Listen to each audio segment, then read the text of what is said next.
On Salvage Hunters, it's Salvage Hunter versus Hoarders. I'm a dealer's nightmare in that I won't part with anything. Drew gets a lesson in negotiation.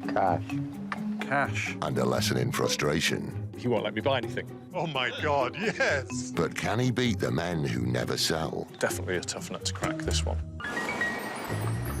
Drew Pritchard is one of Britain's leading decorative salvage dealers. Hello? You have got the best place in the whole world.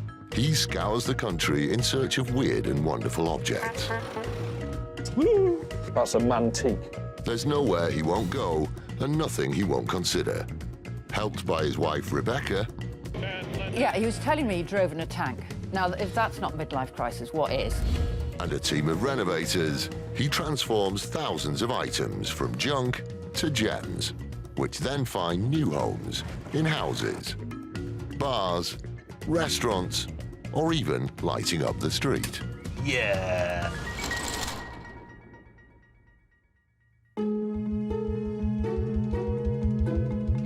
Salvage hunters are an odd breed, hunting down the weird and the wonderful, but they're nothing compared to the legendary British hoarder. This week we've set ourselves a challenge of going to see some hoarders, collectors, eccentrics, whatever you want to call them, God love them, we need them. They don't really want to sell anything, and they never want to sell anything, but they've got plenty to sell. And these guys, the one thing that knits them together is the fact that they absolutely adore what they're collecting. They really, really do. I'm sure they'll sell me something.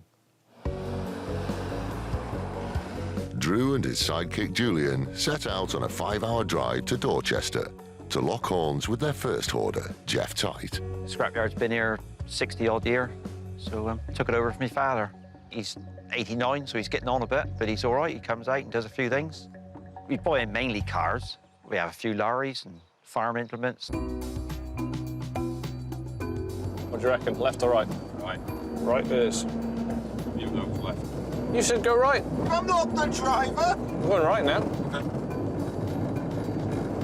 Have a look, see if there's anything. Ooh, looks promising. This is great. There's tons of stuff here, tons of stuff.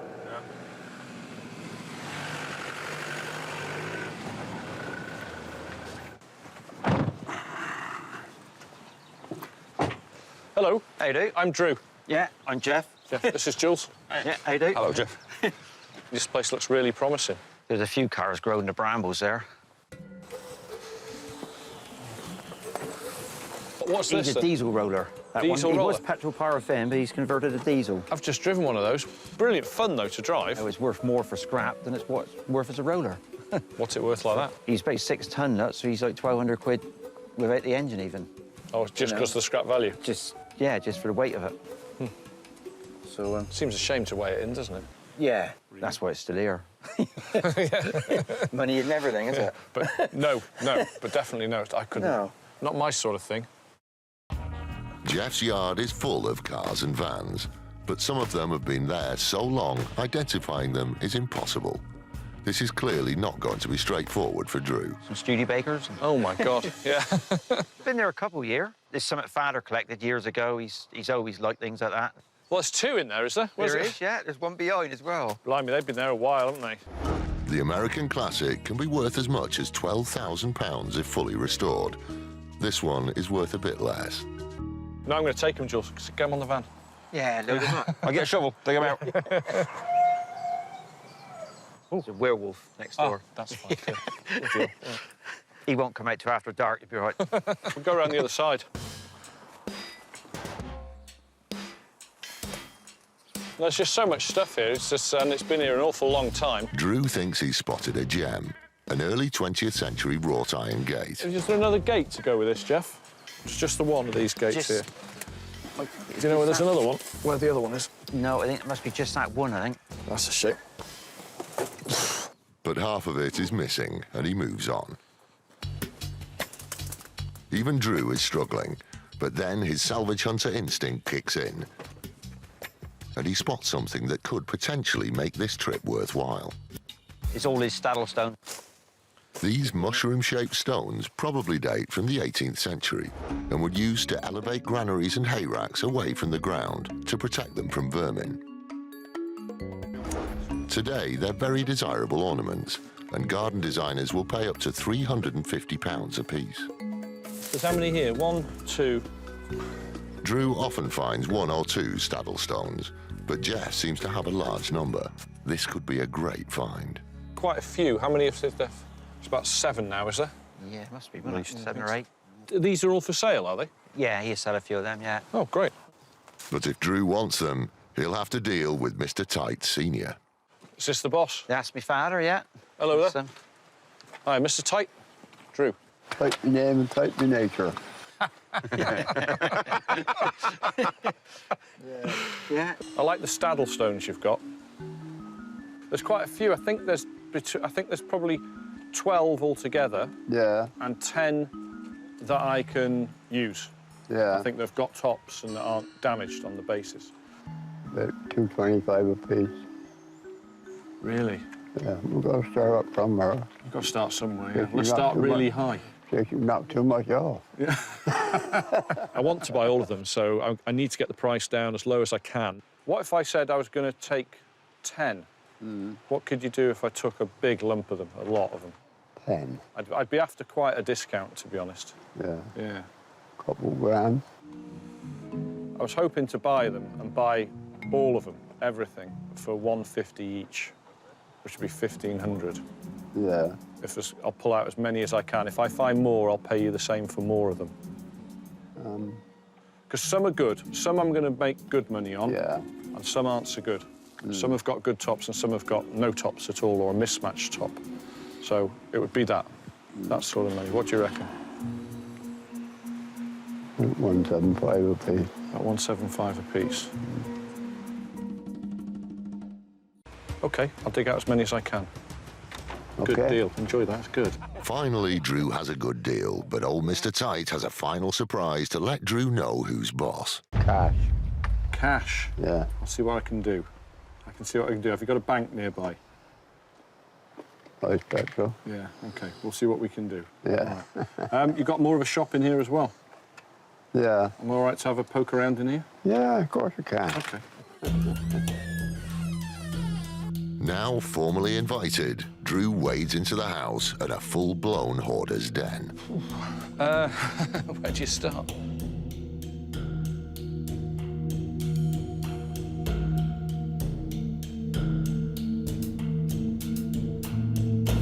Very difficult to take in. God, he collects anything, doesn't he?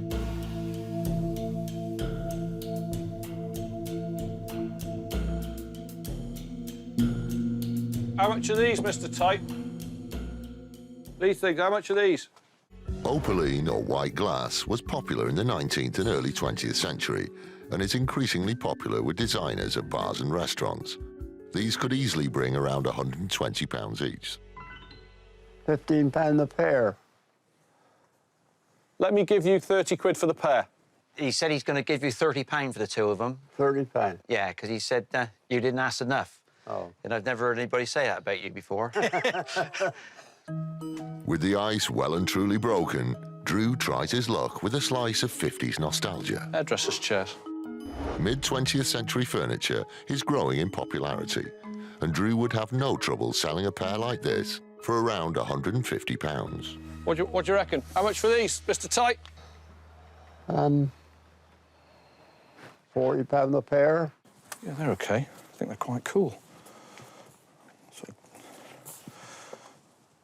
Yeah, what'd you say, 40 quid? Yeah. Yeah, brilliant. Drew has taken on his first hoarder and won. But there's no time to gloat, as there are several tons of stones that need to be loaded onto the van. I was just getting warmed up.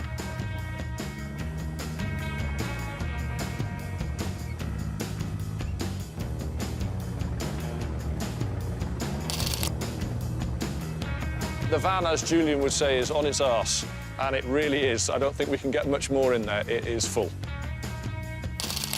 This will throw us over the weight limit.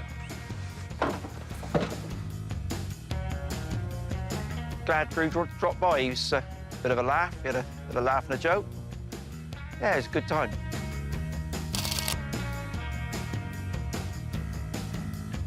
1, 2, 3, 4, 5, 6, 7, 8, 9, 10. Thank you very much. I'm really glad I called in. Yeah. And any more you find in the garden, God knows where around here, Yeah. stick them on a pallet, I'll have them. OK. Just give me a call. We'll do that. We'll take the rest.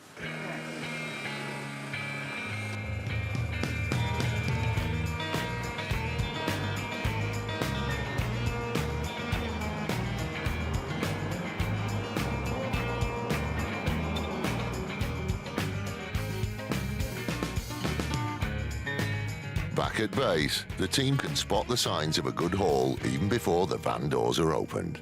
It's pretty loaded. It's dented it. Julian! Come on, up.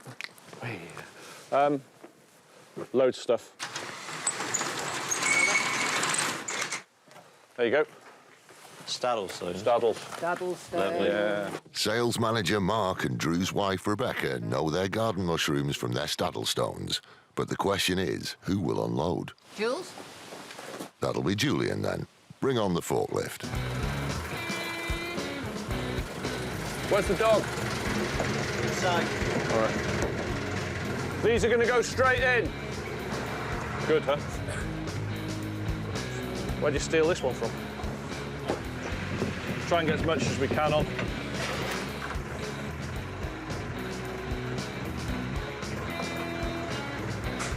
You can give Mark a hand moving those out of the way quickly. Where do you want them displaying in the showroom? Put them in the building, not outside. And I think they look so much more interesting. But I bought some more stuff from him.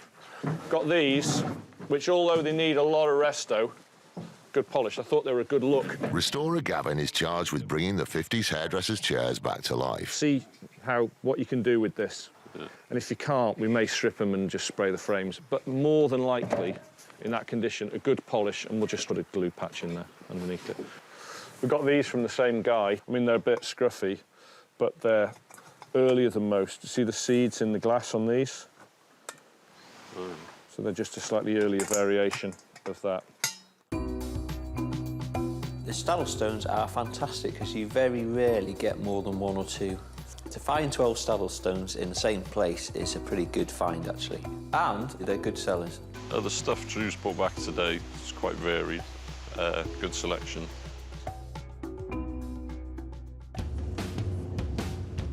Another day, another hoarder. This time it's a 3-hour trip to Buxton.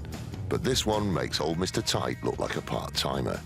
Drew and Julian are off to meet Chris Sugden-Smith. I am an inveterate hoarder. I probably hoard everything, actually.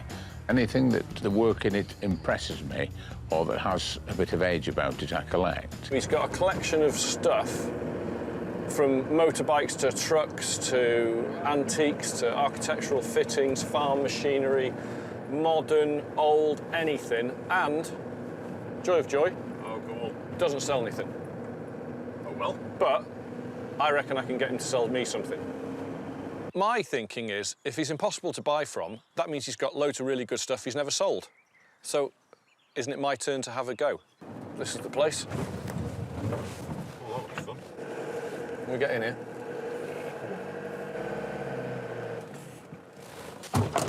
Hi, Chris. Ah. Hi, Drew. We spoke on the phone earlier about some How do stuff you you've do? got. How How do you high? do? Where would we start? I'd start off in the field, if you want. Over here? Vehicles, yeah. OK, brilliant. Lead on.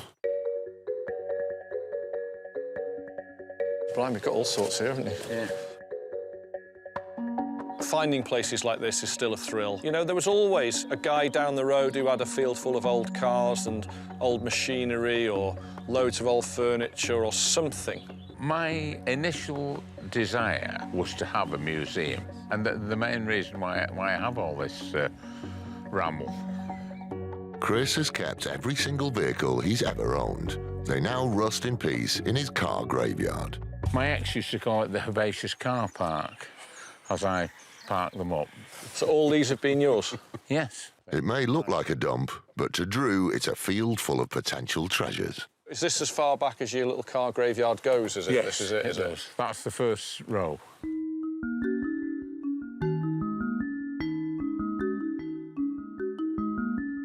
I've really wanted to preserve it for the future. Is this one you went chasing women in, that one? Yes. Romantic interludes in the back. In order to buy from Chris today, I need to find some common ground with him. I'm not a dealer. I've never wheeled and dealed. As with many hoarders, Chris is happy to show off his treasures. And unusual treasure they are too. That is a cement mixer. What's the interest in cement mixers, then? I'm obsessed with them. I collect them. Even for me, that's a real weird one. That's a real straight to the top of the list of nuts things to collect. I've got 43, I think. 43. Somebody's got to collect them, I suppose. Although it's a very small market, collectors are willing to pay up to £200 for vintage cement mixers. But they haven't really caught Drew's imagination, and he moves on. Drew and Julian make their way through the cars and brambles. Eventually, they spot a potential buy. Wrought iron gates. I like that gate you've got shoved down the side of that green container there. All these gates are of interest to me, but this sort of estate gate, the bigger the better, sort of 10 foot plus is what we're after, but they're hard to get at that size. They aren't smashed to bits. But that one's OK. These are highly sought after in-home restorations and could easily fetch £500. It's the big gate, but the little, I'll show you the little ones in the back of this pickup. It's a big gate and a little gate. Yes. Yeah, that's good. OK. Yeah, this is my sort of thing. Isn't it? Yeah, this is the sort of thing I'm looking for. They're very early 20th century, say 1900, 1905. They're in pretty untouched original condition as well. They've had no welding, no cutting, nothing done to them, and they're a good height. I can think about it, I suppose. OK. The guy who never sells anything was like teetering on, yeah, I'm going to sell you these. And I thought, oh, great, I'm going to be able to buy this.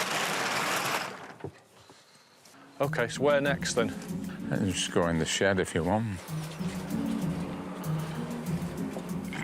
Wow, that's fantastic.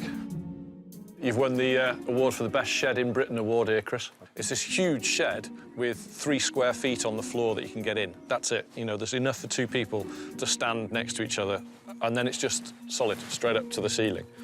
You know, and there's this, like, lethal, upside-down, broken ladder to get up. And it's just packed to the roof full of stuff. Look at this place. God, it's fantastic. Try to take all the sheer volume of stuff you've got here. Are these something you'd sell? Yeah, I've actually got those for the horse girls to hang the clothes on. Oh, right, OK. I've not fitted them yet. Not for sale? No. Not for sale, OK. Inside the shed, Drew's beginning to realise just what he's dealing with. I've come across lots of hoarders in the past, and there's always a project they're going to do. So I just thought, well, let's just start asking, let's just start throwing things out and saying, do you want to sell that? No. Do you want to sell that? No. How about this? No. Quarter-mile mark. Cool thing. Mileposts are a favourite amongst railway collectors and can command £200 apiece. Is that for sale, Chris? No, I've not had that long, actually. That's something I bought at a railway auction. OK. I like the bulkhead light you've got in there as well. Are those anything for sale? They're just for installation here in time, actually. So they're not for sale, those ones there? Are these something that would sell? No. No? That big signal you've got there, the big red-handled thing with the white on there and 24. I've got to ask, I know what the answer is, but is that for sale? No. No? OK. I'm a dealer's nightmare, possibly, in that I won't part with anything. There's so much stuff up here I want to buy. The frustration today is Chris knows I'm here to buy, and he won't let me buy anything. You could drive somebody around the bend, couldn't you? I could have a pot of gold this, but he's not going to sell me anything. He's not interested in money. I've just got this fetish for keep hoarding and collecting stuff. Every single piece of this, he loves. Drew senses this hoarder is getting away from him and tries to bring the conversation back to what he thought was a surefire sale. While we're up here and discussing things, then, what about the gates we found outside, the pair of double gates? And the uneven ones. The uneven ones, so there'd be the pedestrian gate and the other gate as well. They are really for the front of this property, actually. Typical hoarder. I've got a project for them. I'm going to do something with them. He's got a lifetimes of projects here if he lived to be 300. Cutting his losses, Drew leaves. I hate leaving empty-handed, but sometimes you have to know when to fold. Be in touch, and I'm sure you will be. You sure? Yep. OK. Yep. All right, good to meet you, Chris. Nice to meet you. It was a pleasure. Well. I feel bad about not having sold him something, but I've made a friend and a fellow enthusiast today, so that's, you know, it's fine. Today was absolutely bloody useless for making any money. Yes. I asked him about, what, 20, 30 items? Nothing, not interested. Doesn't seem like he's interested in money at all. But this salvage hunter doesn't stay down for long and has a plan B. I have a new lead, it's over 100 miles away, but I'd rather go and do that than face everybody with an empty van. Drew and Julian point their van east towards Ellis Manor in Grantham, Lincolnshire. After 2 hoarders in a row, they're looking forward to dealing with someone who actually has things he wants to sell. OK, so we're down in Lincolnshire. A pal of mine down here has given me a hot tip about a local guy who's rebuilding a manor house, been doing it for 30 years. He's got some overspill of stuff you might want to get rid of. This building perfectly encapsulates a whole of early European and British history from the time of the Northern Renaissance. What we're trying to do now is to grow this into a cultural centre. Raising funds, it's very much what it is about. It's another real odd lead. Odd ones do work. Yeah.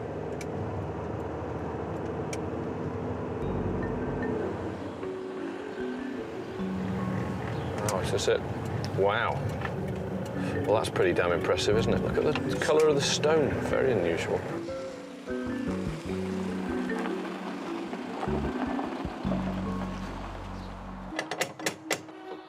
Clive. Yeah. Hi, it's Drew. We spoke on the phone earlier about you have some antiques for sale, I believe. Come on in. Pretty amazing, dramatic building you've got here. Doesn't look British at all. No, very continental. I'm amazed you've noticed. Most people think it's Jacobean, and I say to them, you need to look again. No, it's a million miles away from Jacobean, isn't it? Oh, much older and much further away. Yeah. Houses like this in this country evolved over periods of time. So they'd have built, say, the main house, and then there'd have been other pieces built on and knocked down. And when they do that, pieces survive, pieces are put away. So there's always a maybe that there's something interesting. Legend has it that there's one gargoyle, which is quite possibly the earliest bespectacled gargoyle in the land. Really? Yeah, and we keep a picture for the kids when they come round. How old's that? The tower was said to have been built in 1519. Wow. We suspect it's Ellis himself, because in all the early wills he said he was partially sighted or blind. Is he looking over the place? Yeah. Overlooking his building. I had some beams in stock recently, and they had that same ending to the carving there. With that chamfer at the end, we're looking at a 17th century. So we do feel that the ceilings were put in at a later date. This wall, this is said to go back to 14th century. Though this wall has been here, it belonged to another building. So was this ceiling height being changed? What are those things there? They imagine, the experts, and I say the experts because they come in and they try to read the building, that we had a coffered ceiling. This, as it stands, is too crude for the status of the house. Would have had. So a coffered ceiling is panelling? Exactly. So it's like roof ceiling panelling? Yeah. Okay. That's exactly it, a perfect description. And you can see where they've been cut off. And incidentally, if you trip there, don't be embarrassed, because that's a sword step. There's one which is about 2 inches higher than all the others. Okay. Because if the laird was being pursued, you'd dash up the stairs, his assailant would trip, and this bends to the right, so you'd turn with the sword. I've never heard that. If I didn't call in here today, I'd not know that. This is incredible. Well, these are said to be the most important and extensive in Britain. This is the emergence of the new middle classes. Yeah. I found it extremely refreshing talking history with him, because it also made me look at certain things from a different perspective. So this is nouveau riche? Exactly, exactly. There you go. No, it's really staggeringly good. Yeah. So does this have national monument status? Yeah, I have to look after these. Even though, yes, they look great at the moment, there's an awful lot of distemper, lime wash, which is still covering. Now, when all of that is professionally removed, it'll be phenomenal. Clive is keen to show off the house, a huge and very expensive restoration project. This is a good sign, as it means he needs to sell things to raise cash. The cost of restoring all boils down to money. We need to raise just over 100,000 to have the whole of the upper floor done. Well, I think that would be money well spent. The paintings on the wall are really special. What he's looking after is British national heritage. But so far, there's no sign of what's for sale. Not for sale, obviously. No. Well, if you can get it off the wall. We do have a garage, and perhaps we should Sheds look and in there. outbuildings and stuff we can have a look through. look. I need to be in the outbuildings and in the sheds, finding the little things that they're not using around this house anymore. What have you got in here, then? This is our shed. There's bits and pieces. And sure enough, motorbike enthusiast Drew spots a tarpaulin covering a very familiar shaped object. Where did this come from? Well, that's, I've had that for a long time now, as you can see by the tax disc down there. 1983, the last time it was on the road. That's antique. That's quite a layaway, isn't it? Even in its neglected state, a motorbike like this can sell for £750. 6,500 miles. Yeah. And that's a genuine 6,500 miles. It's a single cylinder. Is it 500 yet? Should imagine the poor little thing's seized up now. And next to the motorbike is something with a little less horsepower, but packs of charm. I like this old bike you've got down here as well. It's one of the early tradesmen's bikes. So that was here when we came, and we just put the name of the place on it. That's quite a nice thing. An interesting old bike, actually. I can sell a bike like that. It's not my normal fare, but then again, what is my normal stuff? With a little bit of spit and polish, this 1940s delivery bike could bring in around £250. I'm not quite sure on the value of something like this. I think what you've got to do is not so much think about what it is, but what it will do. Unfortunately, this is where I'm going to have to differ. Clive wants the best possible price to help pay for his restorations, but Drew isn't getting on board quite yet. Is it worth 200 quid? I can tell you it's a great deal more. Is it? Oh, my God, yes. Yeah. So what would you want for it? Let's say 700. Oh, £700. I'm not going to pay you 700 quid. 700. Primarily now I'm concentrating on starting to get those wall paintings restored, because we owe it to the nation for them to be seen at their best. What about the bike behind them? Well, now obviously that has an intrinsic aesthetic value as an old piece. I'm thinking about buying the motorbike, you see. I'm thinking, well, up that a bit and then go in for the bike. The condition's not brilliant on this. Do you think? Yeah, it's all bad. But what has got other things going for it, it's original paint, all the original transfers and paintings and badges and everything on is all there. It's there, there's nothing missing. Obviously, I've got to make some money on it. I was going to say 450 on this one. And I'll push that one up to 2, and that gives you 650 for the pair. As the negotiation falters, Clive plays his trump card. Look, we're not that far. Why don't we say, and knowing what this is being turned into... Yeah, it's going to turn... Why don't we say I'm 700? Clive really did hit me with the ultimate sort of deal maker. I appreciate what he's doing, so... I really shouldn't have, but it's like, OK, fine, we'll go the extra mile. 700's fine. OK. Thanks, Clive, and I hope the money goes well. It certainly shall. Yeah, I'll make very sure. Motorbike enthusiast Julian takes charge of the scramble bike. It's just an iconic shape, isn't it? This is clearly going to be his restoration project.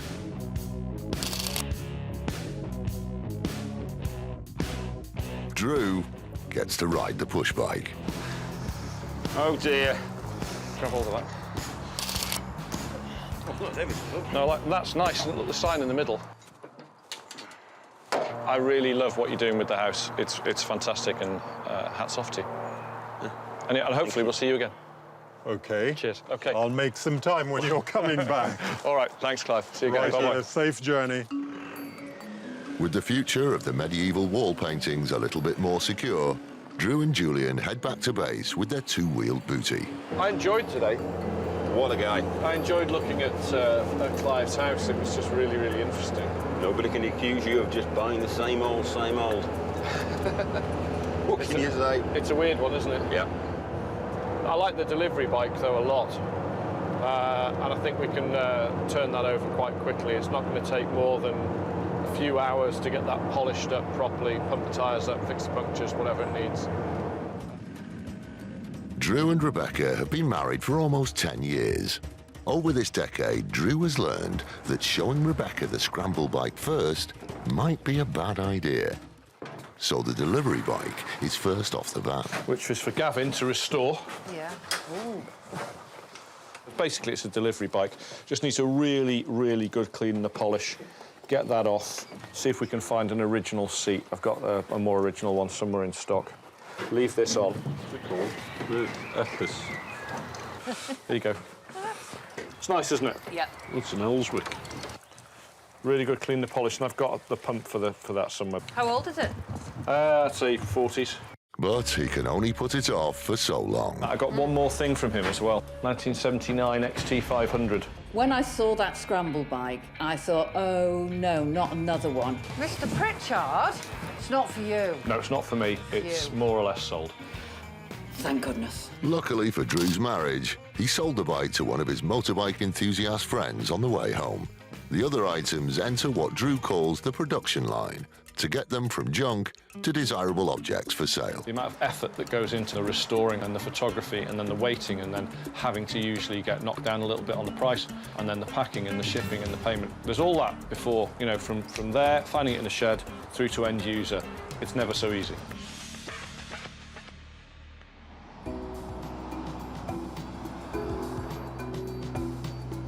Drew's recent encounters with hoarders have brought mixed success.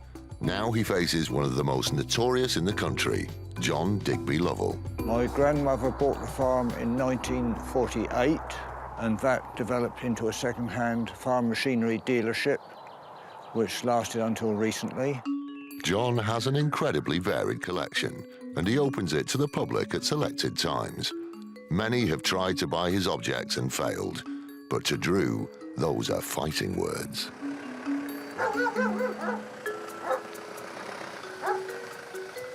Hi, Mr. Lovell. Yes. Hi, my name's Drew. Well, we're looking for things to buy. We're dealers and we're looking for architectural and decorative items and garden items.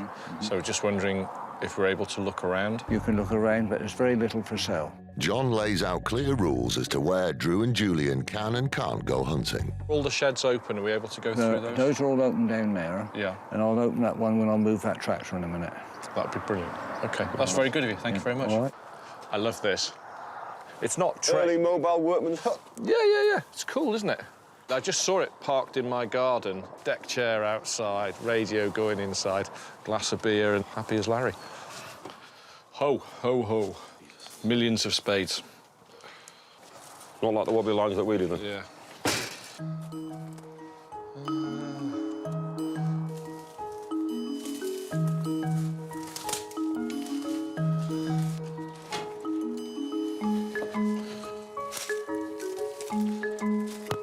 There's so much stuff in here. There's a lot to see, isn't there?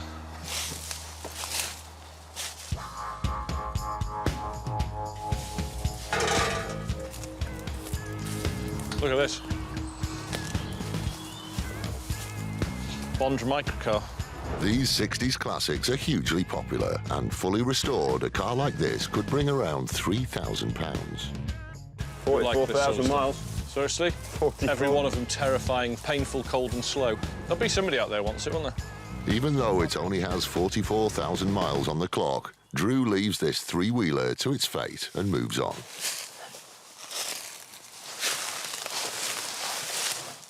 I've been round there. Oh, they're good.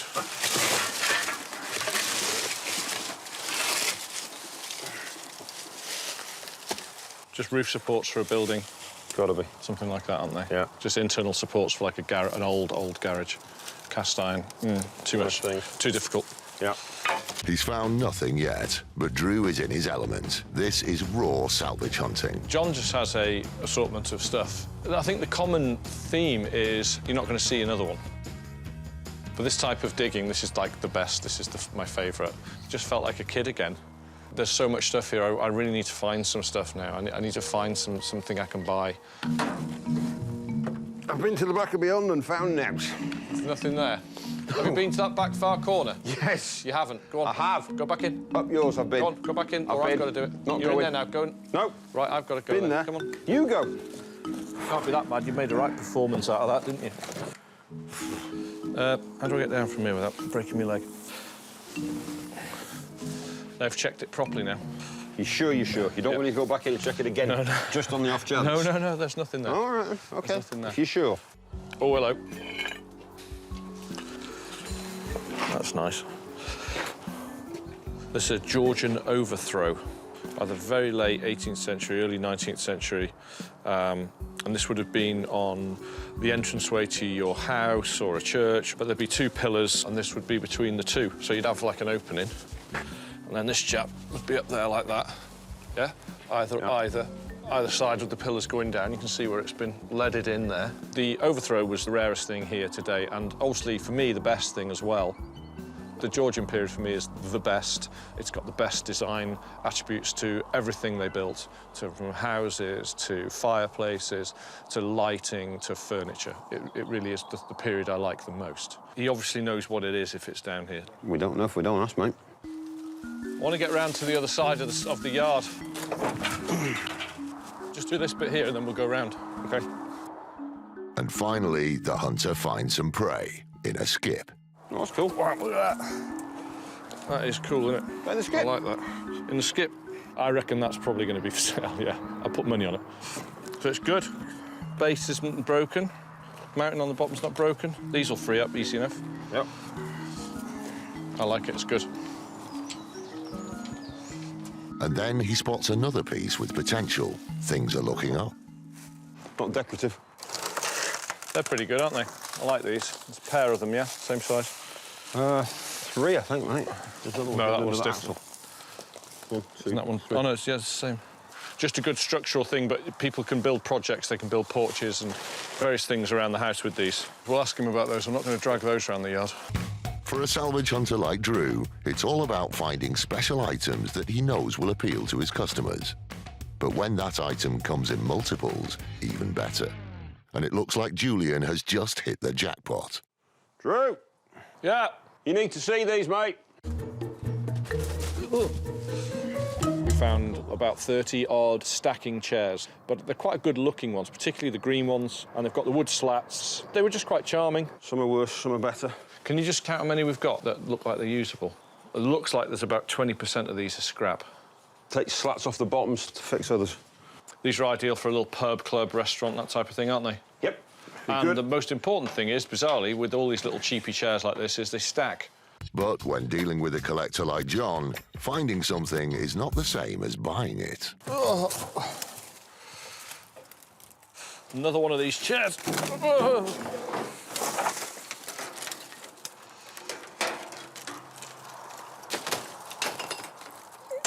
Launch it. Sure. Yeah.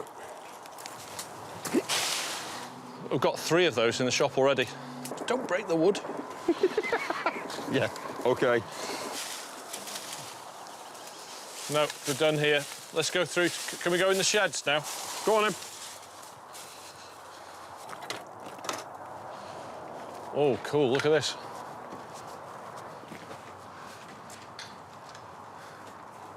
This is a great shed. This is brilliant. He's got tons of gear in here. I've got a feeling this is the bit he opens to the public and it's not for sale. There's a pair of bench ends down here, but they're really buried. I can't see if they're broken yet, but they look pretty good. Mr. Lovell has said not to move anything in this shed. Until we've spoken to him and he can say, yes, move it, or don't move it, in which case we'll then find out whether we can even have it or not. Respect what he says, then, and let's leave it where it is. Let's go and ask him. That's going to be the easiest thing to do. OK. Yeah? Yeah. Just as we were about to do the deal, I spotted an old trough in the corner of the yard. That's good, isn't it? That's nice. Not really exciting thing, beautiful, but it's exactly the sort of thing my customers want, and I could definitely easily sell it. Drew sells troughs like these as planters to garden designers. An example like this could fetch as much as £150. All the legs on it? Certainly seem to be. Yeah, I can feel those on both sides, whether they continue across or not. Wicked. Just a feeding trough, or well, it's just a water trough, isn't it? It's great looking, though. He doesn't seem too interested in that. He's got the plough leaning on it. Let's ask him. Down here, the old cast iron bath full of water on the side there. It's in really nice condition, so that's great. Well, it's been in that store down the bottom for since about 1970, I would think. Okay. We had one stolen already, and that was even bigger than the one I've got now. No, he wouldn't be for sale. Not for sale? No. Okay. We bathe our dogs in that. Oh, do you? Yeah. Well, knew that was one coming, you know, but had to ask. Behind the door, over there in the corner, there's a metal arch.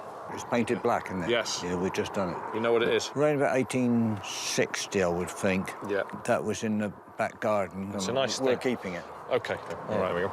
All right, well, there you go. That's that then, isn't it? Won't take an offer on it? No, I should keep it. He knows what it's worth, and he knows what it is.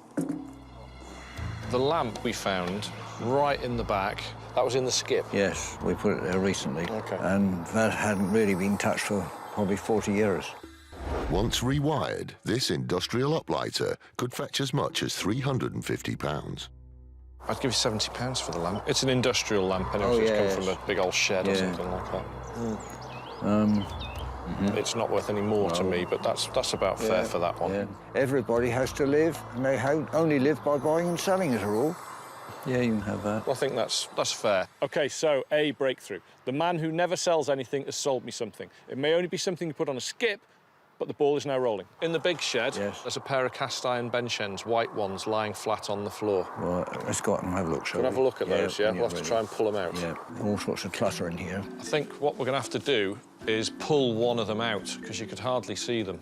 They're down there. What you might call a human ferret. He is a little ferret, isn't he? Yeah, human ferret. He's sort of ferret-looking, isn't he? Well, I don't know about that. Yeah. Smells like a ferret. What do you think? A nice heavy cast one, isn't he? Yeah. Are you OK with that? Yeah. I just can't remember where they came from, but they're unusual, they're interesting. That seems all right. Seems OK. I got him. Victorian cast iron is hugely popular.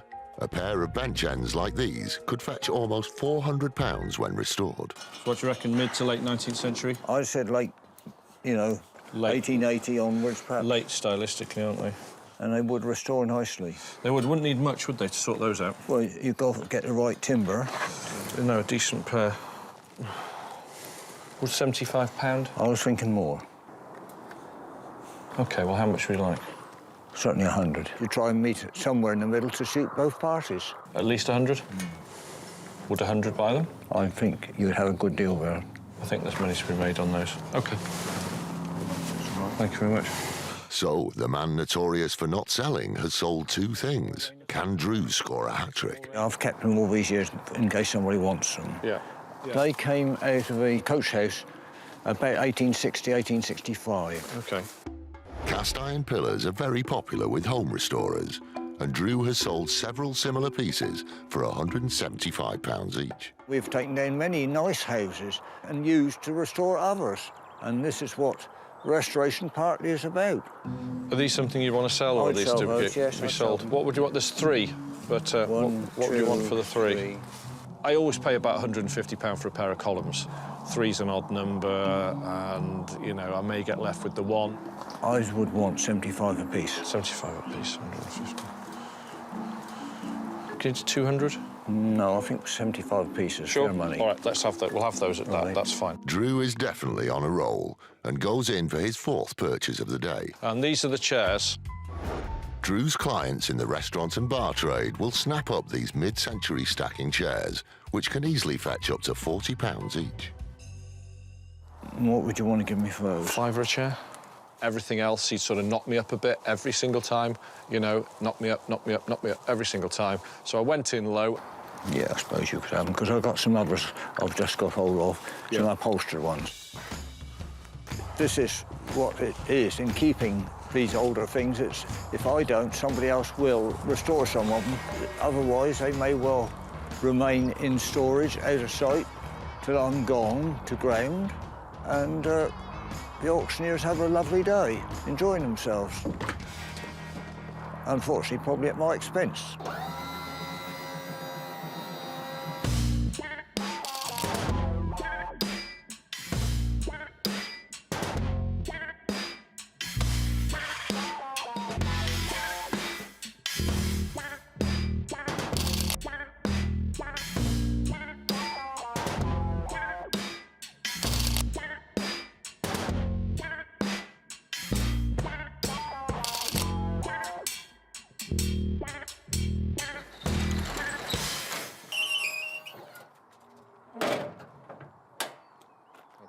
Right, we're done?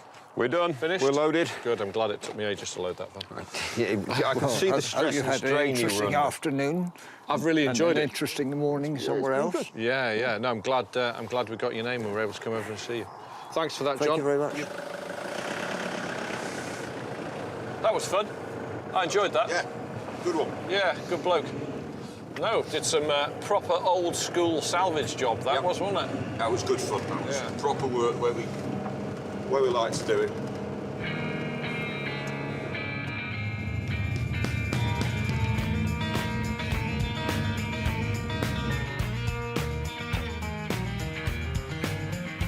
Finally, Drew can head home. His triumph over this infamous hoarder means he can now present the spoils of war to his awaiting team. We went to a chap who had like a home museum, weird collection of stuff in his yard. So we had a sift around there and we got all these chairs off him.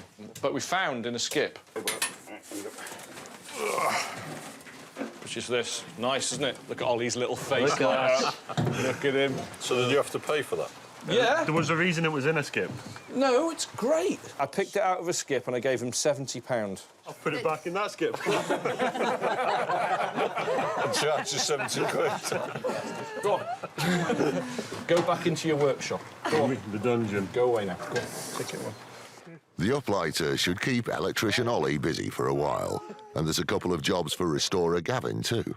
I did some proper old-school scavenging about as well in his warehouse he had and found these right under piles of stuff. Yeah, benches. Pretty ones, aren't Very they? pretty. Yeah. Very pretty. Very good. Lovely, aren't they? They're in really nice condition, no cracks, no breaks, nothing missing. Quite like the colour, don't want to mess Just with a them good too clean. much. Lovely. Good find. That's a good find. Yeah. Very good find. More work for you, Gavin. Got 3 of these. Mind your fingers. Fingers. There you go. 3 of those. Do you know we're always asked for that sort of height? Perfect for a house. But they are. Some of them are broken like that, so you just got to replace them. I've got to wax them all and clean them all up and get all the excess rust off them. Quite nice when they're done. Believe it or not, these sell quite well, especially in the summertime. You don't have to do too much to these. Put a coat of clear wax over all the metalwork. Make sure it's nice and clean. To the photography area. Online sales manager Mark gets the pillars ready to be photographed and posted for sale. But his photo is missing a crucial ingredient, Drew's terrier, Enzo. Enzo is going to be in the shot for scale, because these are quite large pillars. Come on, come here. Right, sit. He's a good boy. And as usual, it's not long before the new items begin to fly out of the door. When it comes to hoarders, well, you win some, you lose some. It's been a good week. The Staddle stones I bought from the Tights, well, we've got a film producer in America who's interested in all of them. Those beautiful bench ends I got from John Digby Lovell, they needed a lot of work, took a lot of time, but now it's restored and sold.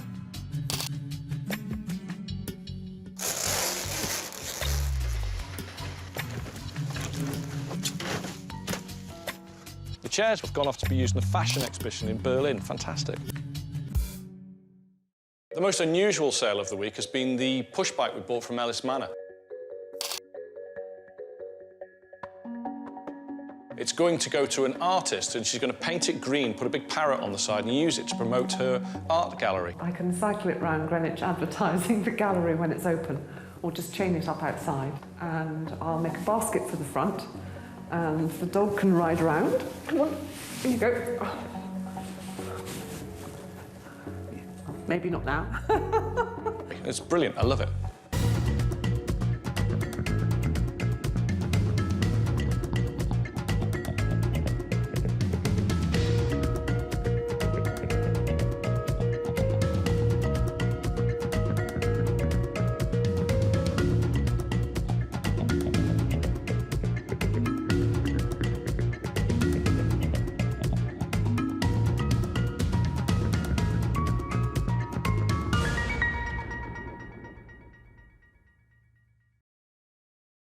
On Salvage Hunters, Drew and T go on a Norwegian adventure. So here we are in the frankly stunning countryside. It is amazing. Drew hunts down traditional Nordic treasure. Proper little devil. They meet some interesting characters. Do you want to come in the forest and meet a big moose? Please. Come. It's big. But it's not all plain sailing. It's my job to go and find stuff and I haven't done it today. That's no good. That is no good. Drew Pritchard is one of Britain's leading decorative salvage dealers. Oh, it gets even better. Wow, nice original frame, no rot. He scours the country in search of weird and wonderful objects. Boom!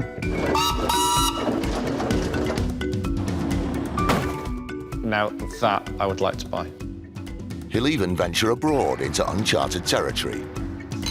My family started this farm 1,200 years ago. 1,200 years ago? There's nothing he won't buy. They're in great shape, aren't they? With help from his wife Rebecca and a team of renovators, he transforms thousands of items from junk to gems. There are changes afoot at Drew Pritchard's Antiques in North Wales. While it's business as usual for his team of restorers, Drew is about to go off on a foreign trip. I've been invited to an amazing ancestral home in Solheim, Norway. This is a great privilege because no other salvage dealer has ever been invited there before. I'm a little concerned because prices in Norway are very, very high, so this really is going to be my biggest challenge yet. Passport. Passport. Yes, Yes. passport, phone, Yep. cash, I need a black file. It's in your briefcase. Is it? Yeah. Cool. All done. Ugh. Right. Cool. I'm off. OK. Have a great trip. Will do. Sell lots. We will. Drew's very excited about the trip to Norway, but at the same time very nervous. Not sure what he's going to find and not sure whether he can actually come back with enough items. Drew's taking his sidekick T along with him.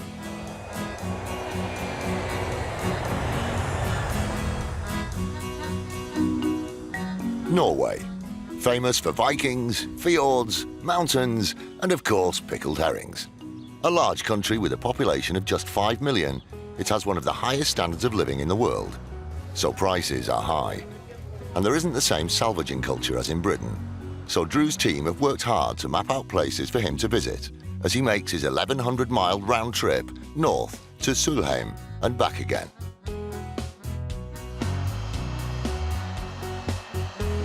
After a 2-hour flight, the boys waste no time in getting on the road.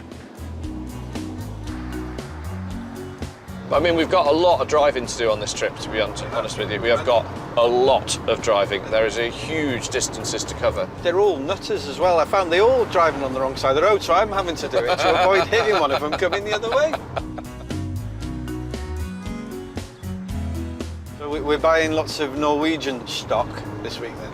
Well, yes. What I'm looking for is folk art, painted furniture, country furniture. Got to be some good lighting out here, though. So we're looking for Norwegian rust, rubble and woodwork, are we? Starting from the capital, Oslo, the first stop is near Sarpsborg, just over 60 miles south. We are going to the Solbrug Gallery, very well right, and it's owned by a guy called Ole. My name is Ole. My name is Simon, and we are at Solli Brug, which is our art gallery. The gallery is on the site of an old sawmill, which dates back over 400 years. By the 19th century, it was one of the biggest sawmills in Northern Europe and employed 600 people. Drew is hoping he'll find some original gems, but it will be his first taste of Norwegian prices. I think this is it. Wow. It is beautiful, isn't it? You've been waking up to this every day. Hello. Hi. Ule.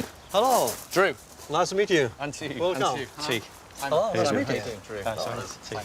Well, wow. Yeah. Amazing. Thanks. This place is absolutely staggering. So this was the sawmill? Yes. So this, I'm assuming, here? It's the left of it, yes. Where do we start? Do we start inside the house?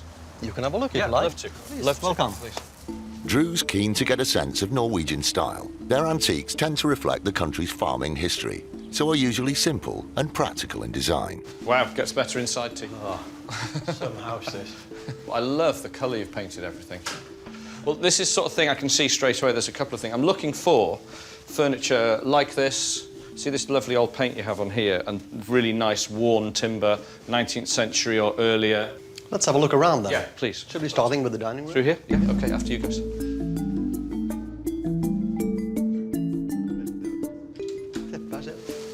Oh, wow, lovely room. It just gets better, doesn't it? Every room you go in. Gorgeous. This is the private part, of course. So you're the only one that's coming here. Well, of course I expect it. But this is, I can see some furniture here. It's this sort of old, this old painting and everything on this. This is sort of thing, that type of thing we're looking for. This stuff that has lots and lots of painting on. Is that a typical Norwegian style then? Yeah. Yeah, I really love old paint. Do you know when the old paint is all just falling off and crumbling? That's what I like. That's what his van's like. That's what most of my shops like.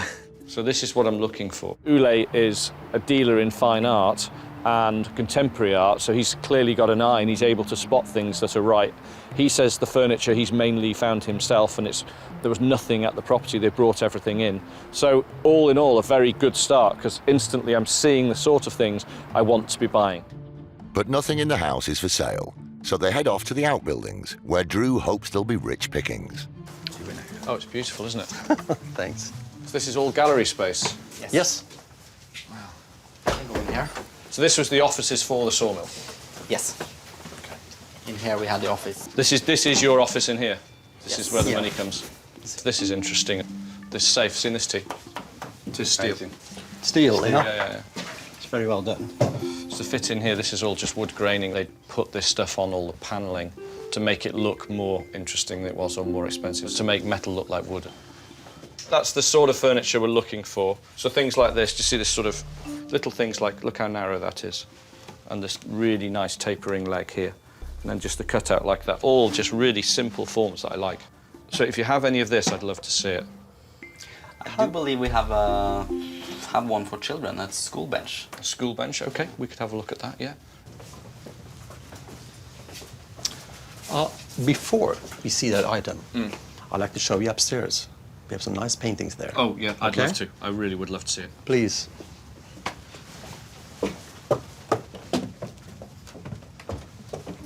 Ah, I see. So this is the gallery. Watch your head. Yeah, doesn't happen often. Oh, this is a great space, isn't it? So all the artists here, are they all Norwegian or Swedish or where are they from? Mostly Norwegians. Okay. We have one Swedish. I love the log burner as well. This is great. Was that here? Yeah. So simple. So simple. And you can have a very nice heat from it. Really effective, aren't they? Log burners, really super efficient. Lovely. Like that. We buy a few log burners here, not many, just something that's really interesting. That one belongs there, though, doesn't it? Yeah. Oh, yeah. Definitely. And I'm not carrying that downstairs. No. I'm sure you even think about it. Ule takes them to an old barn that's used for storage. You okay? Ah, so, old furniture. Was this the one you mentioned earlier? Yeah. Did this come out of the office? You can smell the old school there. Yeah. You can imagine. Yeah, I didn't like school a lot. So I don't like It wasn't that keen on you either. Was it? No, me and school didn't get on. Yeah. I like some of it, not so keen on...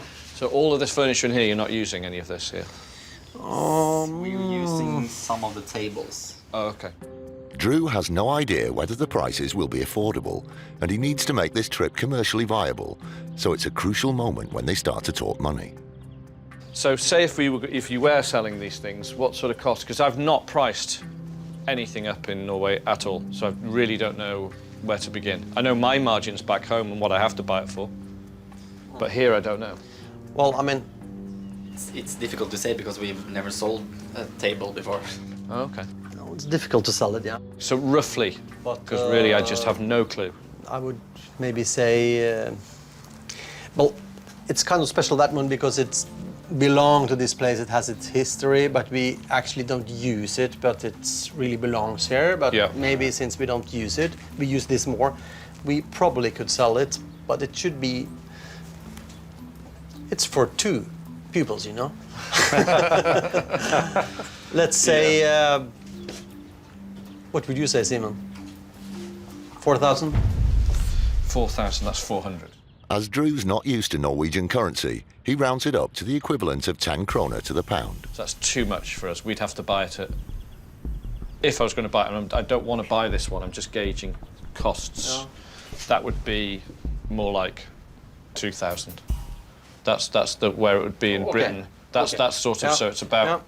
And that one would be probably about the same. At twice as much as he's prepared to pay, unless Drew can find more affordable items, it's not looking good for the Norway trip. Not sure if I like the top. I quite like the drawer fronts. Late 19th century, early 20th century, I'd say. Quite like the fact that they put this green in, which is unusual. This could be restored, huh?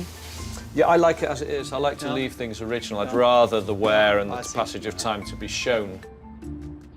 This neoclassical Edwardian table would have served as a writing desk. Back in the UK, it could be worth up to £275, or around 2,750 Norwegian kroner. So how much would this be then? I know it's not a painting, it's not your usual No, feel, no, no. but No, if it was I a mean, painting, more close to what you suggested on the East End, and yeah, I think probably could be less than that. Yes, I think it's worth. I think it's worth to me. So it's 1,200. Not pounds. Not not pounds. I'd rather spend more money. I'd rather buy something really good. I'd rather buy some better painted period furniture. You know, it's much better to buy the best. Well, just that's interesting. That's what's interesting. Okay, 1,200. 1,200. So that's £120. Thereabouts, yeah. Thereabouts. I would be okay with that. Okay. Deal? Yeah. There you go, my first piece of Norwegian furniture. Wow, congratulations. That's it, ever. Maybe it's Swedish.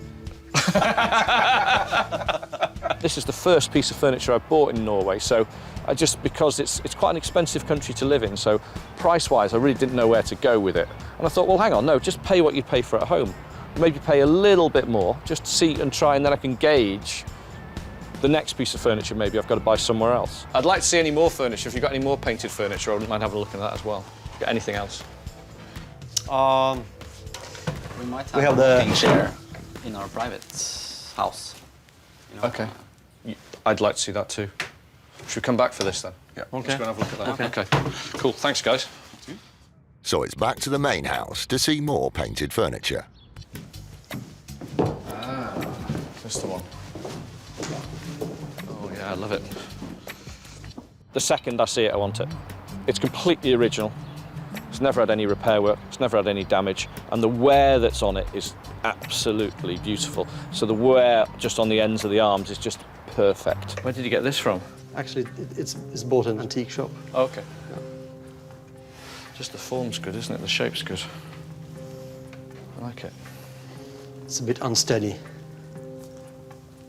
It sits okay. it's okay. Can I have a sit in it? It's what people don't do when they're... I've just been saying you should always sit and try furniture. It should work. Whoa. I'll catch you. Office furniture for you, That's nice, but look, my feet can't touch the floor. That's not unusual, though, is it? No, it's not. Cinema seats, restaurants. No, lovely. Painting roses and flowers on interiors is known in Norway as rusemaling and started in the Renaissance. It later became popular on dark furniture to create a festive feel. With minimal restoration back in the UK, this could fetch £450 or around 4,500 kroner. So, well, you know what you paid for it, so what's it going to cost me today? It's a long time ago. And they've gone down so much in price.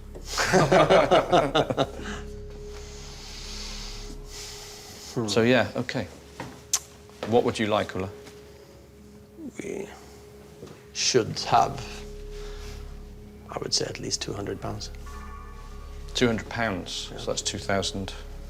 Yeah. Is that right? That's right, isn't it? Thereabouts, yeah, it's 9.6, isn't it, the conversions?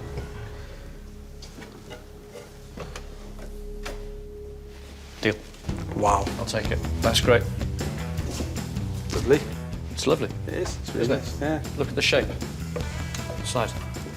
I can see that ended up in your house again, Drew. And No. in the shop. This is stock. This is stock. We have a lot of costs here, you know, to get me, T, the van, over here, stay here and get back is considerable. So £200 to buy a piece of 19th century original Scandinavian furniture in its original condition that's that good looking is a bargain. With his first Norwegian deal a success, for now, Drew can breathe a sigh of relief. It's a big nail sticking out the back. Now, I think that you really, really like this, don't you? I really like that chair. Very happy. We bought our first piece of Norwegian furniture, so all in all, spot on, absolutely perfect day. It was interesting and they're nice guys, so I think it was a different and a nice day, to be honest. Yeah, it was cool to meet them. Bye-bye. Thanks, guys. See you later. Bye.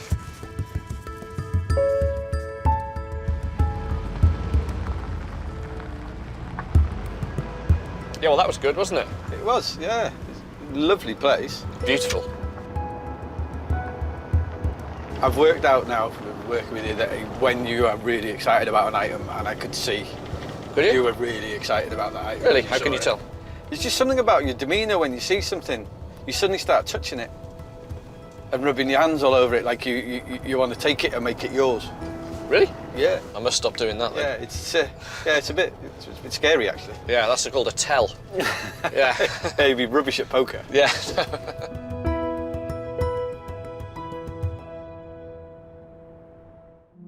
The next day, Drew and T are back on the road. They're driving 120 miles north from Sulebrug, past Oslo and east to Ruverod. What's this place then today? This place is a guy called Arnie, and he's a classic American car collector. I'm not sure of the age of the cars, but he's a collector hoarder. He's bound to have something else. Jeg heter Arne Lundhaug og bor på Roverud.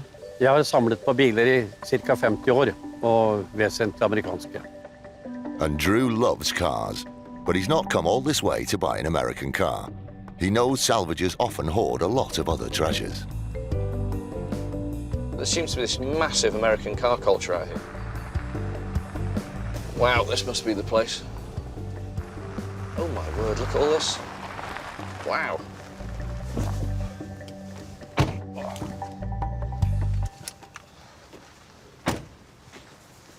To help with translation, Arne has roped in his British mate, Ray East. Good morning. Arne. Good morning. Arne. Arne. Hey, hey. Hi, thanks for letting us come over. No problem. Tack för att Ja, det var kommer. It's That's really just good of okay. you. Just come along. That's good of you, good of you. And as soon as we pulled in, I like this. As soon as så snart den kom in så likte han den bilen där. Det en Chrysler fra 37. Chrysler from 1937. Really, I love the colour. Look at that. Is that the original finish? Är den original? Nej, han lackert I It's been 67. In 67 it was repainted. Right. I love it. Yeah. Look at the size of the cars here too. This is beautiful, actually. Cars of this period, the American cars of this period, are really well made as well. Does Arnie buy and sell? Ja. On all of these? Are they all trading cars? Ja, ska du sälja den? Nej. No. No sale. Not this one. Not this one. No, you can buy that car over there. So what's this? Is this 30s? That's a 1923, why then? Yeah. Thick leather, that's been redone. I've not seen the... So how much was something like this then, guys? 275,000 krona. 275, 27,500 pounds. Do you know, that's not bad, is it really? Ikke så värst, Anna. Not such a bad price. That's not bad at all. Because it looks in great condition. It won't fit in the van. You could drive it back for me. Okay. I'm interested in old cars and collect vintage and classic cars as well. But anything else, we're always looking for other things. And I believe you're trading at markets as well, are you? Yeah, we trade spare parts on markets, not complete cars. Not complete cars, OK. There's a lot of American vehicles here. Is there a particular reason for that? People are American crazy. Really? Yeah, they love American cars. Yeah. It's always like keeping up with the Joneses. Right. Neighbour's got an American, you buy an American. Simple. Enough of cars, Drew's here to buy. Cool, so these are great old coats. Definitely from the Swedish military. Do you sell these as well? Ska den sälja? Ja, maybe. Yeah, maybe. Beautifully made. So what were these made, just for the army? Just for the army, the Swedish military. It's not heavy. No? It's Practical not heavy. item. Yeah. How much are things like this? He wants to think it over before you can make an offer. OK. That suit you? No, I've got the whole thing. That's actually lovely. That's really nice. Look at that. Leather flying caps like this would have been used in aviation or motoring, and in good condition could sell for £120 in the UK market, around 1,200 krona. Yeah, it's the whole look. Do you like that? Yeah, I like, you can see you swanning down the catwalk like that. And there's some gloves as well if you want to try them. Is it? They're odd enough and they're original enough that even amongst the sort of furniture and lighting and garden stuff that I sell, one of those on an old mannequin, you know, there was something about it. It was something interesting. But let's see. Let's see what he says. So where are we going to next? You've got some outbuildings. Wherever here. you'd like to see. You want to see these cars or the ones over there? If we could see around the outbuildings there and keep out of this rain and the mozzies for a bit, that'd be great. These mosquitoes are vicious. One's just got me in there. Oh, they'll bite you everywhere.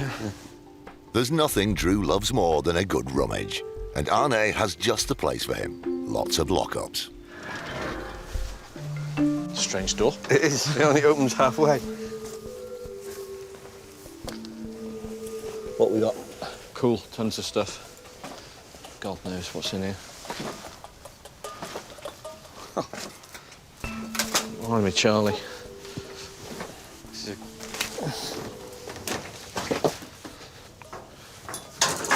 Your hand? Hey, no, should be all right. I just wonder what this lamp is in the back here. Yeah, he's got some really cool stuff in here, but it's just bits. So just like a single headlight. Yeah, just a great shape. Yeah. But there's just the one. Just ones, singles. It's just still all car parts again. Anything? Big spiders again. Big spiders. People collect big spiders? They're doing here. Drew isn't about to give up just yet. He needs to find something to buy under all this. OK, let's try the next one, T. All right, Raymond. Hello there, how are you getting on, chap? Oh, we're having a rummage. You'll find lots to look at. Lots to look at, nothing I can buy. Well, that's the nature of the game. Scavenging. At least the door's open. No problem there. Yeah, that's one thing. More car bits. With just bits and bobs, there's nothing lighting Drew's fire. So what's the deal with the truck?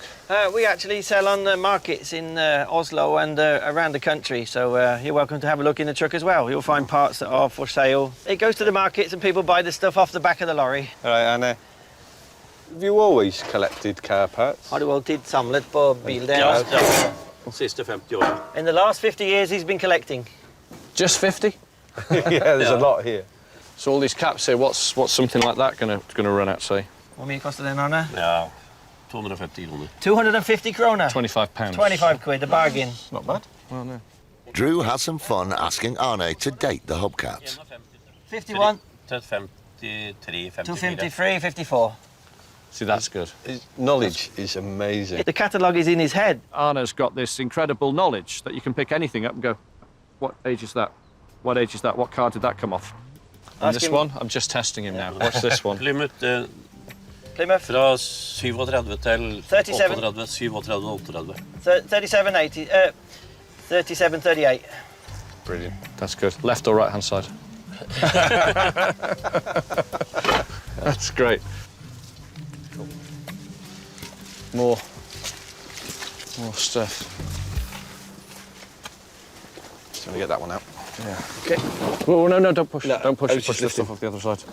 I'm aware of such things. All right. There's an oldie. What's that off? Yeah, that's just a cool old boat light, I think. This swivel searchlight would have been from a wartime landing craft or fire engine and used to direct a beam of light. In Britain, it could retail for £850 in working order, around 8,500 kroner. How much is it? How much can I offer then? Det went to me. It's not his, he doesn't know. It's not mine, he doesn't know. Oh, don't So worry. we can make a phone call, maybe. Yeah. Oh, okay. Worth a call. You never know. Just wondering how I could mount it. Ja, du, det er lanterner som ligger på lastebilen, som jeg mener er de. Slik som sitter på båt eller brannbiler nå. Lyskaster kan du kanskje kalle det. Hvor mye skal du ha for den? 750 kroner, da? Krona, 750. 750. 75 quid. 75 quid, yeah. How about 600? Skal du ta 600 kroner for den? Vi deler 6. We're going to split the it up. difference. Split the difference. 670. Yeah, deal. 675. Yeah, there you There go. you go, we Good. got a deal. Super cool lamp. Very cool lamp. I like There that you a go. lot. When I came to Norway, I didn't really expect to be finding items like that. But for something so stylish, so beautifully made, with fabulous patina, happy to buy it wherever I am. Any more places we can go to? Yeah, plenty of places. Just hang in and we'll go and see them. Great. Good. Excellent. I'm happy with that. Yep. Yeah. With some common ground established, they move on to even more lockups. Wow.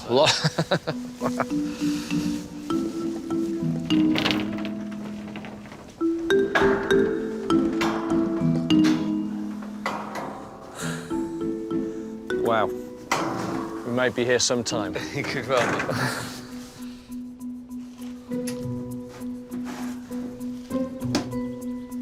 Mostly cars, by any chance? Yeah. Nothing but spare car parts. But Drew can't afford to miss any gems which may be buried away. Oh, you're going to get in there. Where do we start? Man. I can only get that far. It's just body panels in here by the looks of it. The stuff Arne's got here, Yeah, it's not just rare in Norway, it's rare in... It's rare everywhere, yeah. Anywhere. This is rare in America, the stuff he has here. It's unbelievable. Drew would have struck oil if he dealt in 1950s American car parts. Okay. But that's not his thing. So where's for me to look then for pieces? Well, take a look in the garage, for example, just to have a look and see where we do the business. It works on all these vehicles down here. Yes, we got work that does the work, yes. Wow, look at that. What age is the motor in this? Hvor gammel motor? Det en Harley Davidson. Ja, årsmodell. Spring. 68, eller hva? 68. Is it? Er den riktig, den? I think it's a bit of a bit. I think it's a bit of a bit. So this, it's been built out of all sorts. But it's not for sale, apparently. No. Strange looking thing. Here you go. Before he leaves, he tries to do one more deal.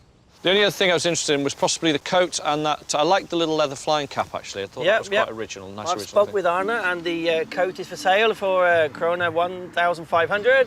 150? No, too much. And the hat is for sale for krona 350. 350, 35. 35 pounds for the hat. 35. 300? Skal du ta 300 for... No, No, nothing at all. He shakes it. He will shake his head. He's hard. I'm going to take it anyway. And ta hat. Thank you. Cheers, Arnie. There you go. We'll take that. Only so he has to wear it. He looks so good in it. He looks like a bobbin.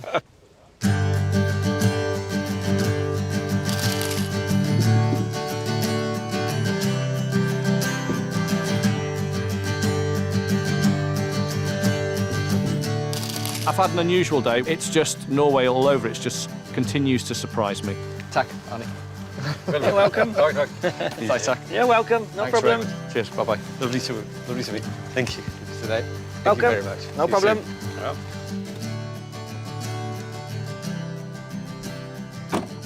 Do you not think it suits me? Yeah. You look great, mate. I might take it off before we get to the main road, actually, because... Take it off before you get to the hotel. Otherwise I'm looking after you. What a lovely fellow. Yeah. It would have been nice to talk Norwegian to him. Yeah, it's a little embarrassing our lack of language at times. It's a hard language, I think. Yeah. Not much for you there, though. No. I'm not sure what I expected, but that's not what I expected. And you bought me a hat? Didn't buy you a hat. I bought a hat you could wear occasionally if you're really so inclined. Only if I've been good. Yeah. In lieu of wages. A hell of a collection of stuff in the middle of a forest in Norway. And at least you came away with 2 saleable items. Yeah, nothing big bucks though. Nothing that's, we still haven't paid the bills. We have not paid for this trip by a very, very long way, by a couple of bits. Okay. Really, really haven't. You need a lot more. A lot more.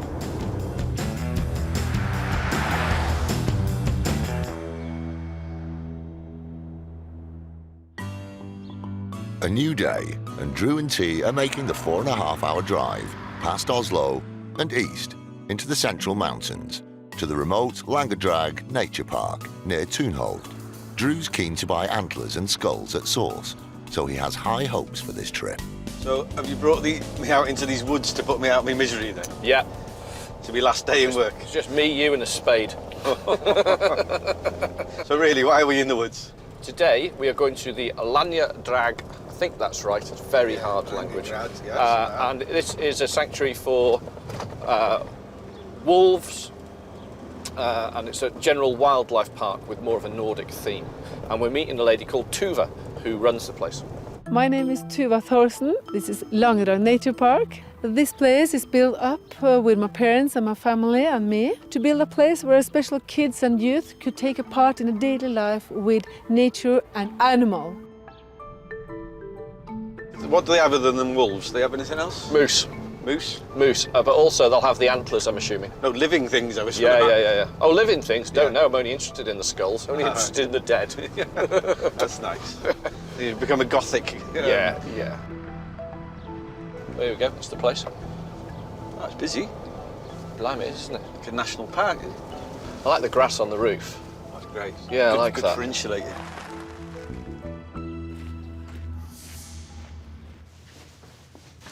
Hello, welcome. Drew, hi, nice to meet you. Tuva is my name. Welcome to the mountains of Norway. Yeah, we are, aren't we? Blimey. Yes. Wonderful place. Thank you. Yes, we have much to show you here and share with you. This is a special life. Okay. Do you want to come in the forest and meet a big moose? Please. Do you want? There you go. If you've I got think one. we should go there straight now because he's there and he might go back to the forest and he's huge and he likes to say hello. Okay. Okay, you ready? You're keen on a huge moose, then? Okay, you ready? Yeah, so let's go. Elgvin! Hi, come. Hi, Elgvin. Elgvin, come. It's big. Big antlers. I like the antlers. Yeah, you have to wait a few years for those ones, though. Yeah. I like that pair. You can go and get them. Come. For today, that's as near as Drew can get to those antlers. I like his antlers. So while I'm over here, I'm hoping to buy large moose antlers or anything like that, parts of skulls and framed ones and older ones if possible as well. Okay. So if you have any of that. I have some antlers, reindeer antlers. Okay. They're very interesting to Sure, see. I'll have a look. Okay, Yeah. we go there. Hi, Muchak. That's his name. Blimey. Hi, Muchak. They're big. And here you see big antlers. Yeah. Come on in. We're gonna see the antlers, some of the antlers in here. Tuva uses antlers as teaching aids for students, so will she want to part with any? You know, what is the difference between horn and antlers? Do you know that? No. The antlers are falling off every year. And the horn's bone and it The comes through. total is totally life. After mating season, they're falling off. Interesting. Do you sell these? I mean, this is something you sell. If you really want, I might think of it. Well, if you think of a price, and maybe. Okay, maybe. Yeah. I mean, we'd buy a few and maybe some of the older ones that you're not using anymore, maybe. We can bring them down and you think of it, okay? Okay, sure. And I Let's think take of them away it. and we'll think We of take them something. away. Okay. Okay, we do that. With the antler deal on hold for now, Drew's desperate to make the visit worthwhile and search the site for items that are for sale. Tuba introduces Scouser Martin, who will take them around. Come with me, guys. Cool. Yeah. Cool. Just dump these here. Yeah, just put them down on the floor. That's no problem. They'll be safe there. And then we can have an explore. Wow, look at these buggies. Yeah? They're cool, aren't they? Anything take your fancy? Yeah, I quite like the little sled in there. That's interesting, isn't it? Spit sled, yeah. There's a spike harrow. Yeah, farm equipment I don't buy. Yeah? I'll buy some bits from farms, but not the tools, not the tooling. Right, okay. Or machinery. It's too specialist. Yeah, but I do have something which maybe would be a bit exciting. Yeah? A little bit further in. So, this is very Norwegian. This is a brun ost kjelle. It's a brown cheese pot that you'd cook the brown cheese in. This pot was used for boiling whey from a mixture of cow and goat's milk, so it caramelized and made the traditional Norwegian brown cheese. Every mountain farm would have had a pot like this. In the UK, it could sell for up to £500, or around 5,000 kroner. That is a very big example, actually. That is. That's a forklift job, that. Yeah, get on Yeah. That is. Just chuck it on that We do shelf. have a forklift, but I don't think we could drive her in here, though. The door's a bit small. But yeah, that's going to be a four-man, five-man job. Yeah. I like it. I think we're going to have a problem moving it and getting it in the van. Yeah. But it is, yes. Just, I mean, that's quirky enough, because imagine that, just a little bit higher up and then full of flowers in the middle of somebody's garden. At first I thought, super, I found something wonderful there that they're not using. Get a bit closer to it and it's cast iron and weighs just a ton. We've got a few problems. The number one, moving it from where it is. Number two, we put that on the van's overweight instantly, and we can't get anything else on there. So even though we found something that looks great, very much my type of thing, I just can't buy it. So that happens. That's the frustration of being a very long way away from home. I've got a couple of things on the shelf, though. These are not as common as you think. These are from Mufflin sheep. These are from the Viking sheep. Mufflin sheep? Mufflin. We call them the Viking sheep, a very old breed. And if you like them, I've got something else that's probably with Could the put skull them. intact, may I? Now you're talking, yes, with There the you skull go. intact. Yeah, proper little devil. That.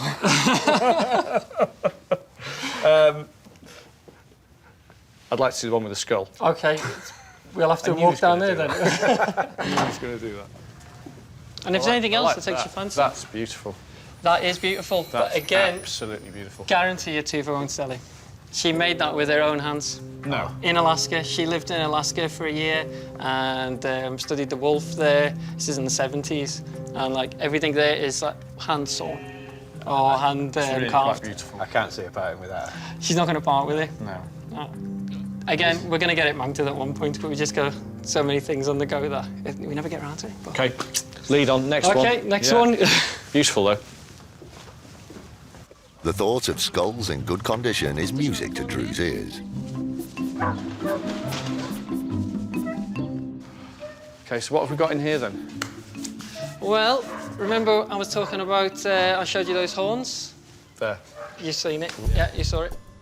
Because the skull and horns come from such a rare Viking breed of ram, mounted together, they could retail in Britain for £300, or around 3,000 kroner. Oh, yeah. So this is Mufflin, again, the same breed. Yeah, a male. Quite fresh, isn't it? It's not that fresh, Isn't actually. it? It's a few years old. Oh. It's interesting, you can see the inner keratin that's made. Yeah. There you go. Yeah, that's it. You That's break it, we you could bought clean it. and bleach that out and mount that. That's got a good look, hasn't it? It's very symmetrical as well, Yeah, that one. So. yeah. OK.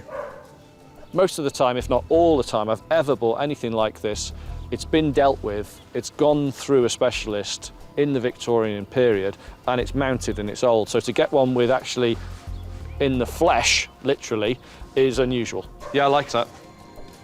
Okay, is that something I can buy?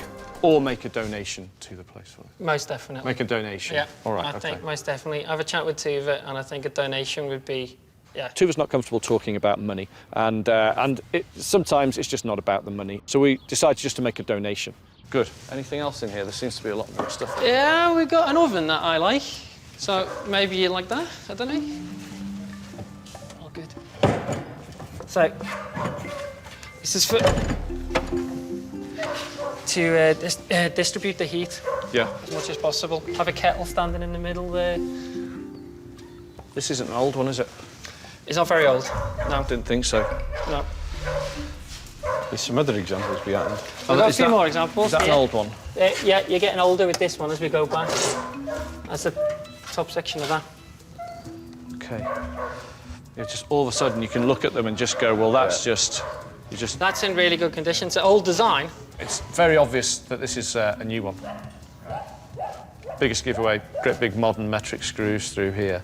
And then it's just the quality of the casting. I think it's just when you're used to looking at things. Right. That I'm used to looking at older things all the time. So as soon as you see something modern, it's very, very obvious. Right. Do you know what I mean? Yep, I do. Yeah. It'll just jump out at you when you see an original. And unfortunately, again, they're not it.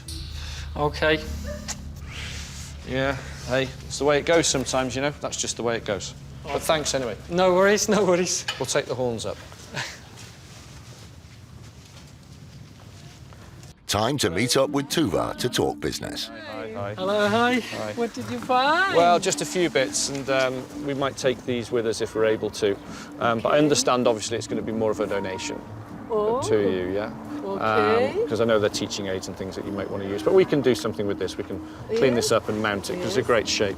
So I think what we'd be happy with donating is about 800 Norwegian krone. And that we'd be happy with that, and then...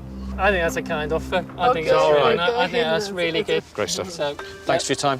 Wonderful You're very place. welcome. Love what you're doing here. Thank you for today. It's been a joy. Okay. Thank you very much. You're welcome. Great. Let's get loaded up. Okay. Cheers. Well, after you. Sling it in. Drew may have bought exactly the kind of unique Norwegian items he'd been hoping for, but just not enough of them to fill the van and pay for his trip. Scary face for you. Go on then. Job done.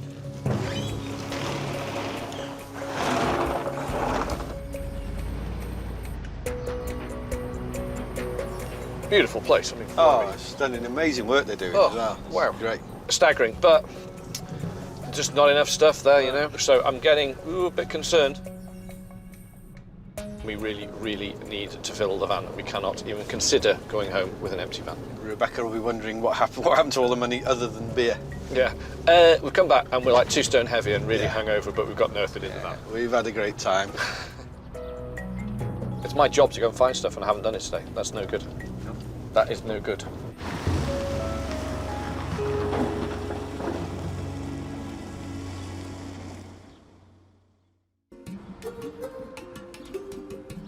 Onwards and upwards, and a 150-mile drive further north, winding through the mountains to the remote ancestral home of Solheim, near Lom.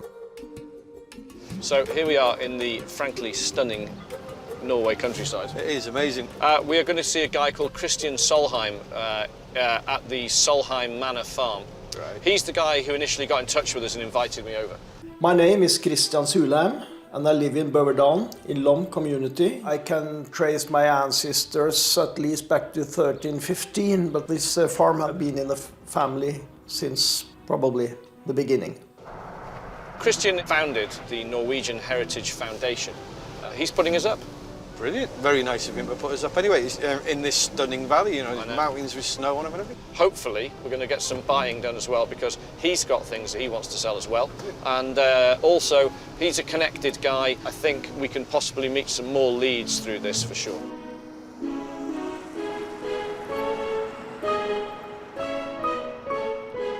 After a 5-hour journey, Drew and T arrive at Solheim.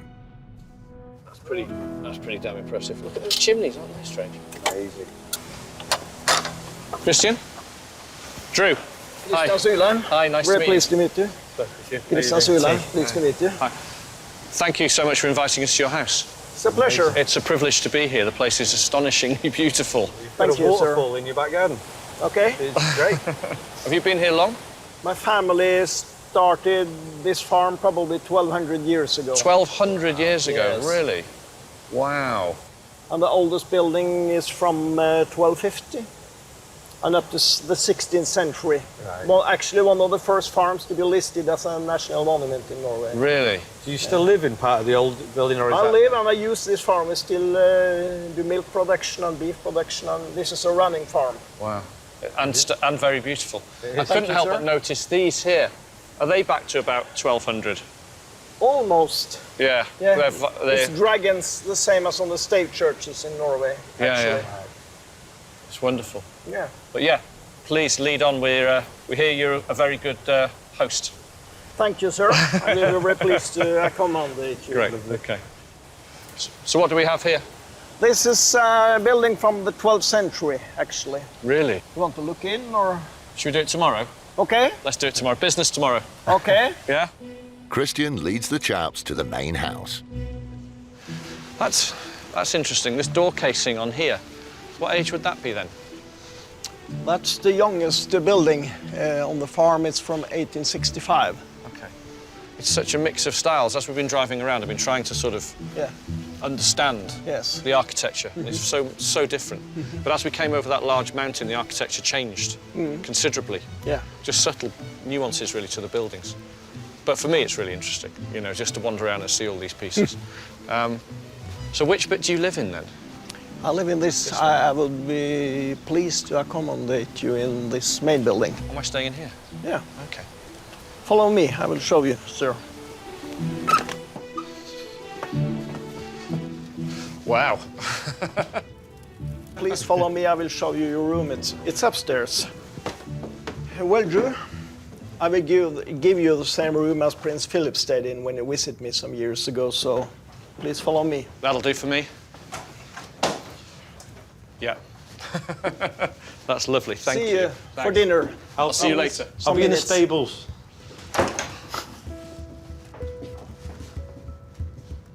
Prince Phil. Drew takes time to marvel at the antiques and soak up the atmosphere in the room.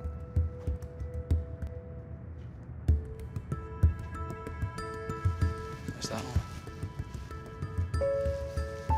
It's very rare that I am staggered by an interior of a house and antiques and the furniture that's in there.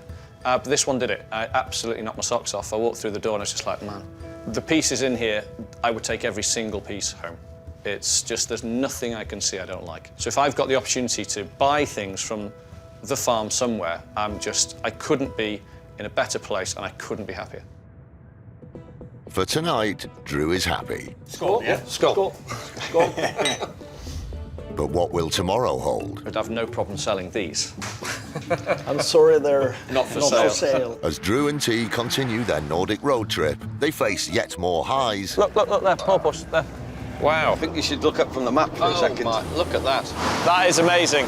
And lows. You're keeping this one. I'm too used to this. Shame the condition's quite bad. Yeah. These big, green, sort of weird-shaped lamps. Yeah, I don't think we have any. And the stakes are high. Do you want to find out what the real price is? Nobody wants them. Will Drew be able to fill the van? I bought some great items, but just not enough to pay for the trip, so I am worried.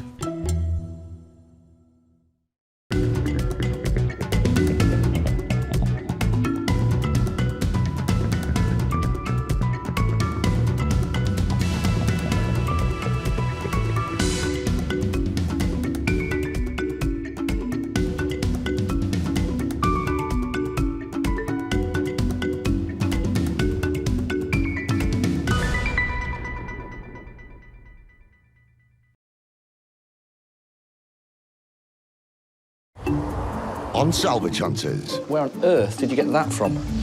Drew deals with a baronet who drives a hard bargain. 100 quid. I think we need a bit more than that.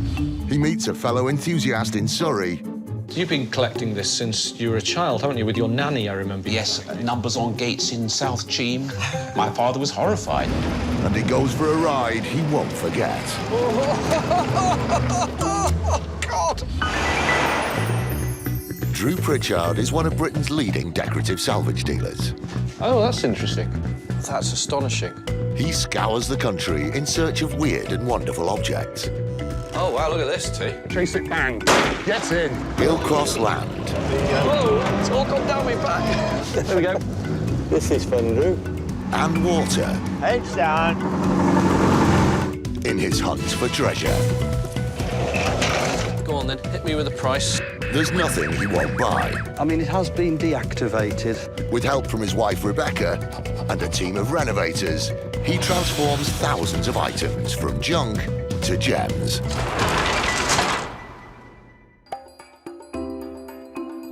Ace salvager Drew Pritchard is always on the lookout for good quality stock for his showroom in Conwy, North Wales. Finding different quirky pieces is key to a successful business.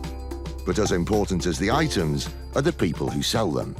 This week I'm pulling out my little black book and I'm going to go and see some contacts I've had in the past and one new one.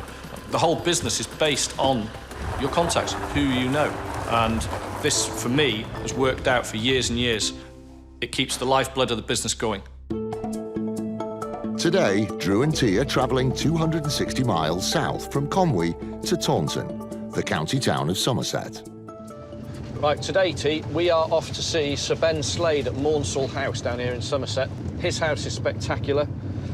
I've been down here before and bought stuff from Ben, and he's bought stuff back from me. But Ben is a buyer. He loves to spend money on furniture. The place will be rammed full of stuff. Maunsell House is a 13th century manor house on a 2,000-acre estate. Although it's Sir Ben's home, it's frequently used as a wedding venue, and his penchant for buying furniture has caused some serious overcrowding. It's clutter, and you can't get enough people in the rooms. It's rather like a pub. If you've got too many slot machines, there's not enough drinking rooms, so you've got to get rid of the slot machines because there's more profit in drink than there is in a slot machine, and that's what we try and do here. We'll see how we get on with him. Ben likes to spend, and he likes to sell it afterwards as well. The stuff that he buys, I always like. There you go, look at that for a tree-lined drive. Wow. Isn't it beautiful? Stunning.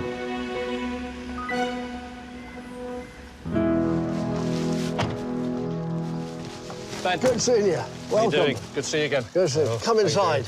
Right. Come on, Bolly. In you go, ball. Their first stop is the Georgian-style dining room. This table's fabulous, T. Look at this. Oh, it's amazing.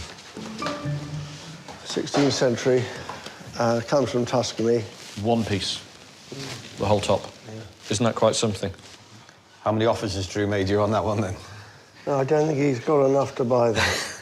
I've got enough, but I'd hold up probably all my money in one item. I don't know, what would it take to buy this off you, Ben? I don't know, about, I have to look in my book, about 40, 60 or something. 40 or 60 or something? Yeah, something like that. Well, what would it cost in London, you know? Oh, yeah. Like you keep saying, is there another one anyway? 35 to 50. I think it's probably realistic for something like this. It's amazing. Look at that. Yeah.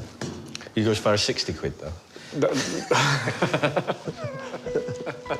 Not tempted to hand over £50,000 for one table, it's on to the next room. The library.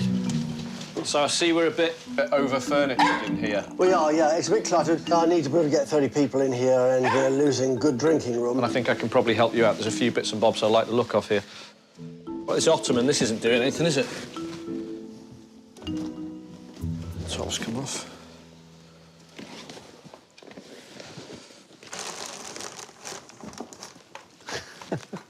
Don't know, mate.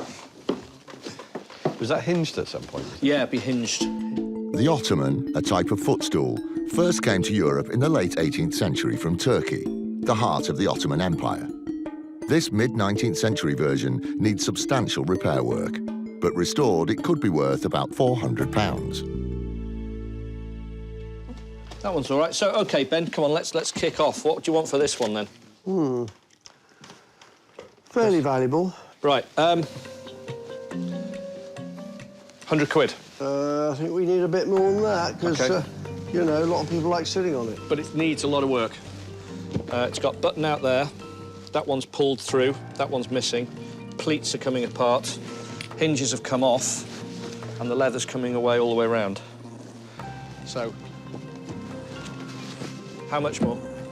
Well, I reckon it's worth a few quid more than that, you know, because you could probably sell that in London for quite a lot, really. OK. Well, I'll tell you what, get things started, £150 as it stands. Think up a freckle. Again? I'll have a think about that. You have a think about that, I'll keep going. Think about that, I'll see how much money you've got. All right, there's another couple of bits over here that I like the look of as well. I'll pull them out, shall I? What about that one? Is this to go? Yeah, it's got to go. Everything's got to go. This 19th century leather desk chair is the kind of original English furniture that's come back into fashion. It could fetch up to £950.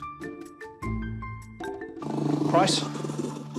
£750. How about 300? Well, to replace it, if you were lucky, would be 750 because it's quite a good one. It is quite a good one. I'm not going to... I can't pay 750 because there's no money left in it. I've got to see a profit. I've got to see a profit. OK. What would you come up to then? I actually think that's the original leather looking at it. If it's not the original leather, I'd be surprised. It's really good. Tell you what, let's go 500 quid. Can you squeeze a little bit more? Well, what about the Ottoman? If I say 700 quid for this and the Ottoman. It's only 200 quid for that. Yeah, but it needs loads of work. Are we anywhere near? Drew and T are in Somerset, making a return visit to Sir Ben Slade at his 13th century manor house. There's plenty of good quality antique furniture to attract Drew, but Sir Ben is holding firm on prices. 100 quid. I think we need a bit more than that. So far, Drew hasn't convinced him to make a sale. If I say 700 quid for this and the Ottoman, are we anywhere near?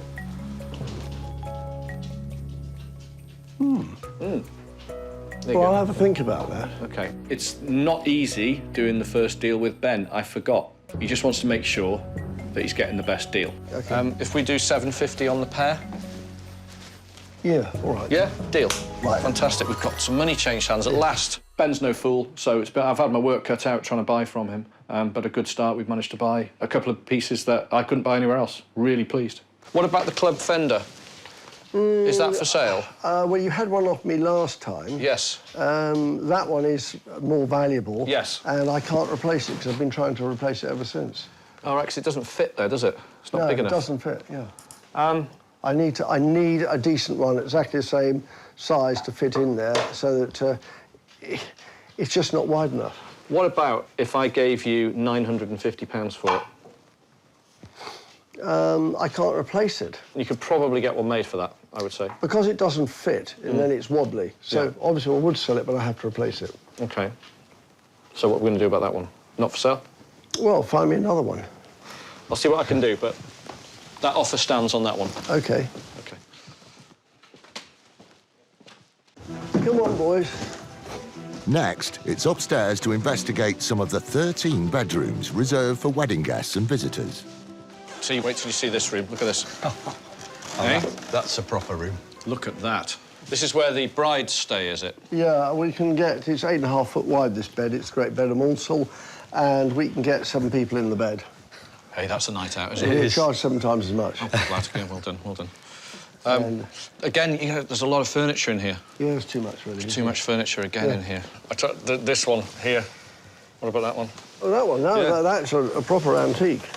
Yeah. Lovely seat.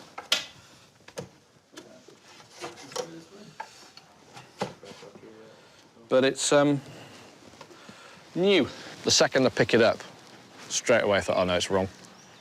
It's quite a good copy, but it's a copy. The sort of nuts and bolts of it are, it's rubbish, to be honest. It was rather unfortunate. He did look underneath it. Had I thought that he might do that, I think I would have had a look under there with my screwdriver and sorted it out beforehand. The people who get married and come in here must be over the moon. They get up to all sorts of antics, and sometimes they have to ring the bell. We have a bell. You pull a rope here, and they get into trouble. Does it work? Yeah, and they ring that, and we have to come and untie them and get, you know, whatever. Well, only on request. That's really good. Do you charge extra for that? Yeah. OK, let's go on. An impressive room in all sorts of ways, but with nothing to buy, it's on to the next. Go on, dogs. So what's this? Who stays in here, Ben? Usually the mother-in-law or something like that, you know. It's very handy because you can shoot squirrels out of 3 different windows. Always handy during a wedding, I find. That one's all right. Sort of daybed there, that's quite nice, I think. That's rather nice, Ben. Good feet. It is. It has got great cracking feet, hasn't it? Oh, yeah.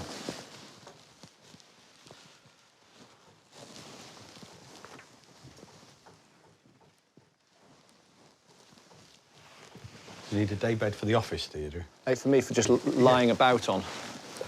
It looks amazing, doesn't it? The quality of the legs is the quality of the feet's amazing, but the frame's not so good, unfortunately. I love the wear to it. So what's that going to cost then, Ben? Well, a fair amount. It's very handy because that's where they put their suitcases. Yeah. So is that a no-go? Well, too handy? Unless you come up with some serious money. Daft price. OK. The second I sort of looked at Ben, I could see he's not going to let that go. It's too good for business, that piece. Where on earth did you get that from? Did somebody make this for you? No, it's very old, actually. It is genuine. Have a look at it. It was a children's bike. It's pre-1900. I love it. Some of the elements of it are really well engineered, like the chain ring and the cranks and the pedals are all cast into as one section and beautifully made. This 19th century wooden bicycle was originally made as a child's toy. It's a one-off and in excellent condition. It could sell for almost £500. I'd like to pay you £225. Can't you squeeze it up a bit? Because I think you'll get more than that in London. I don't think so. In London, you would. I think it's had a couple of alterations over the years. These screws here, the nuts and bolts, sorry, here, which there's no other nut and bolt on the whole bike that looks like that. They're all this type. Well. So this is later. So I think maybe this has been an addition, because this doesn't sort of feel right. Health and safety made them put it in, I suppose, at a later date. Health and safety. It's signed to Bradley Wiggins there. Oh, is it? I don't know whether that's original. Team GB. No, I'm gonna stick on 225 for that. It gives me a margin. Yeah, because I may have to sell it at 300 quid. If it doesn't go in 3 months' time, it's 300 quid or less, and it's got to go. I don't want stuff hanging around. I really, really don't want stuff hanging around, but that I like.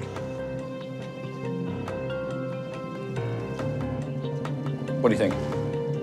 You can't squeeze any more, 225. 225, 250? All in, that's it, isn't it? Yep. That's fair. Cheers, Ben. It's perfect. Don't have to do anything. A little bit of stock, turn of the century, maybe a little bit earlier. Very unusual. I really like it. Are you a proper wheeler dealer now? Yes. With the house done and dusted, it's off to the outside sheds.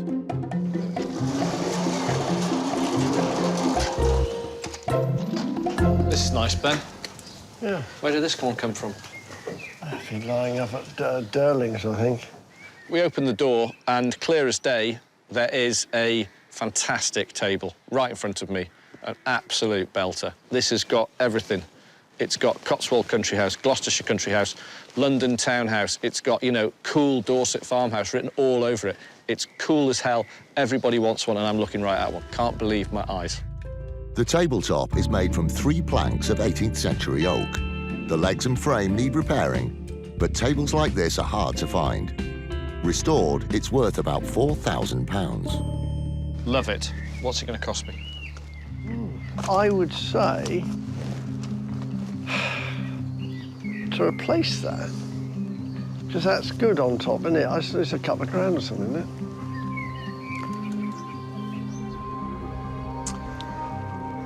I'll go 1,100. You have to go a bit more than that, because actually, you know that's very marketable. It's had quite a lot of work done to it. The stretcher here has been reduced so you can get people's legs underneath. You've got to get your knees underneath. It's got to be practical. Look. What? Look. Well, it's old. Well, I know it's old, but it's had a metal rod in there to sort of bring that back. Now, I can keep that, but I've got to do some work to it. So and this side has all been stripped back and sanded very, very badly. Well, you just... and sort of ruined, really. Re-sand it again. That's exactly, it'll have to be. It'll have to be. Be all right. So, I'll tell you what, I'll give you one price. £1,250. Come on, it's got to be. That's a good deal. That's a good deal. That's fair. That's fair.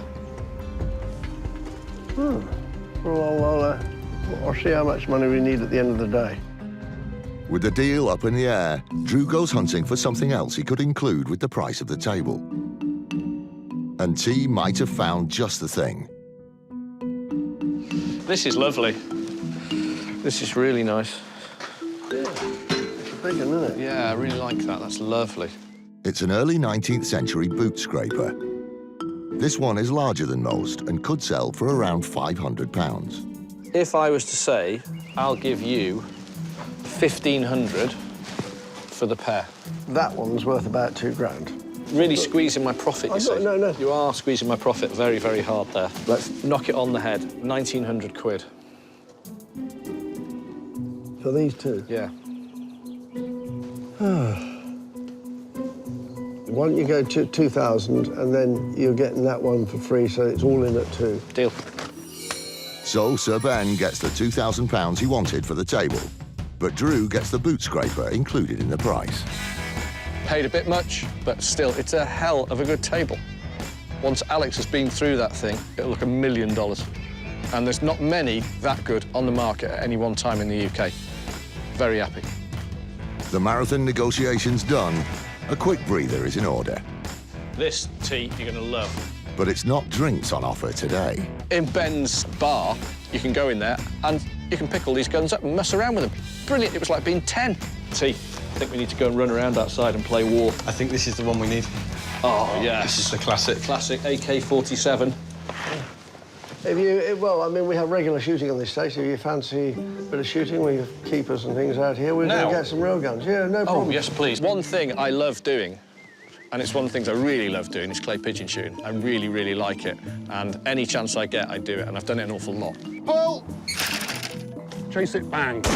Oh, absolutely. I better inches. get it on the next one. Absolutely inches. I better get it on the next one. Pull!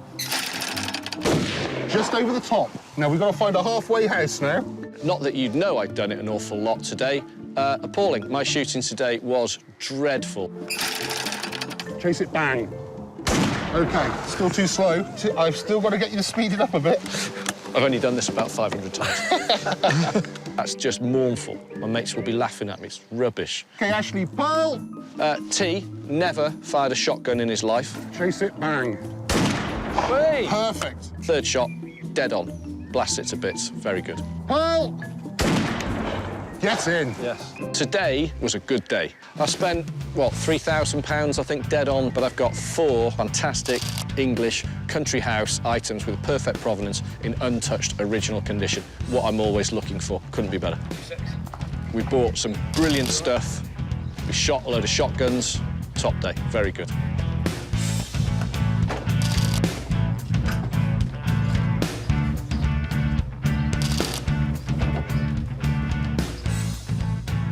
Drew can come back at any time, as long as he brings some money with him and he gets serious about the prices. Be very glad to see him.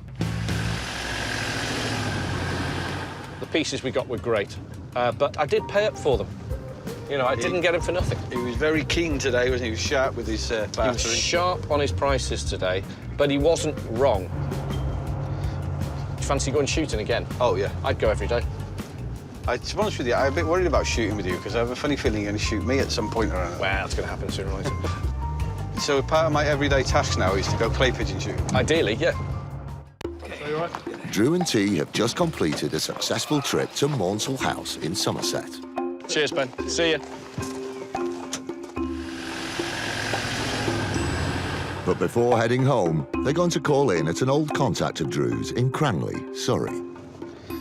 You are going to meet one of my heroes. Really? Yes, you are.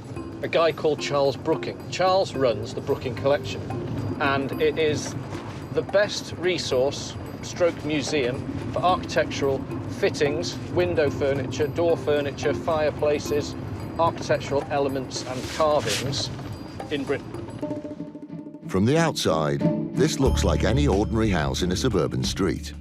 But behind the facade, it's anything but ordinary. The Brooking collection is the only one of its kind in the UK, preserving over 500 years of British building details. And actually formally started the museum idea when I was 13, and I rescued all these items from demolition sites, buildings being altered. And it is, in fact, now a major teaching collection. People can come and see, say, a Georgian window of 1780 or a 1930s Crittall window if they're restoring or want to learn about the period. The collection has been a labour of love for Charles and is a charity. Today, he's hoping to raise some much-needed funds. I've dug out some interesting bits for Drew, really quirky bits that are not part of the collection. I've been trying to get Drew down here for years. This is amazing to actually get him down here after nearly 10 years. It's super. There we go. Oh, this here it is on the left. That one's.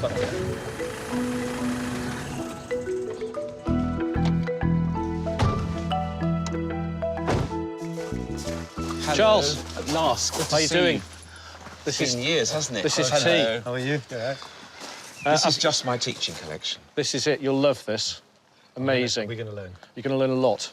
Learn a lot. Can we have a look around, Charles? Yes. After you. Thank you. This is look at this. Wow, is this like the history of windows here? I've taken the story of the window roughly from around about 1500 right the way through. You've been collecting this since you were a child, haven't you? With your nanny, I remember you telling me. Numbers on gates in South Cheam. My father was horrified at cocktail parties. What's your son interested in? Numbers on gates. I'm trying to get interested in football and cricket. To see what Charles has done here today, properly in the flesh, it's better than I thought it was. It's quite incredible the store of knowledge he's had in this one single room. And if it wasn't for Charles, there wouldn't be any of these. That's what you have to imagine. All this is gone. All this is in a skip. These salvaged pieces of British history are here for visitors to view and to learn from. That's why Drew wants to contribute to the collection. I brought you something. Really? And I don't know if they're going to be of interest to you. I'll be able to tell within the first 10 seconds whether these are of interest to you. If you have seen them before, I'd like to know where. OK. Right, they're very boring, aren't they? I have seen them before, many times, asylums. Yes. Phosphor bronze? Phosphor bronze. What age? 20s, 30s. Bet you've never seen those, though, have you? Good gracious, no. No. Where are they from? The Rolls-Royce factory? That's what I think, but I don't know. I think they are. Well, that's the... There you go. That's amazing. I mean, I've seen these many times, but never with this sort of... Really common handle, one of my favourites. But there you go. What a marvellous gift. Well, when I first saw them, I thought, oh, dear, been there, done this. A pair of ordinary asylum knobs or office knobs. And then I saw the monogram. I thought, by Jove, they're Rolls. They really are important. So I was over the moon. I'll show you the Crittall window collection, or the steel window collection. Yeah.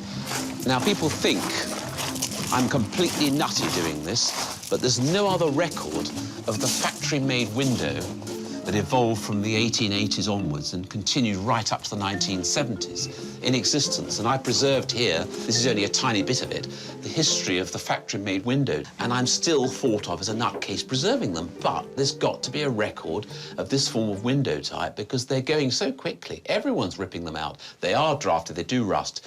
But they, you know, if they're well maintained and they can be double glazed internally, they should be kept. I mean, it preserves the character of the house. And this is what I'm preaching. The fenestration of a building. I know. People don't understand that the windows were designed with the building. And as soon as you take the windows out, you've lost the whole look of the building. The eyes of the building. Exactly. I have a terrible battle with people. And when I go on site, and they say, what do they want them bleeding old cripples for, mate?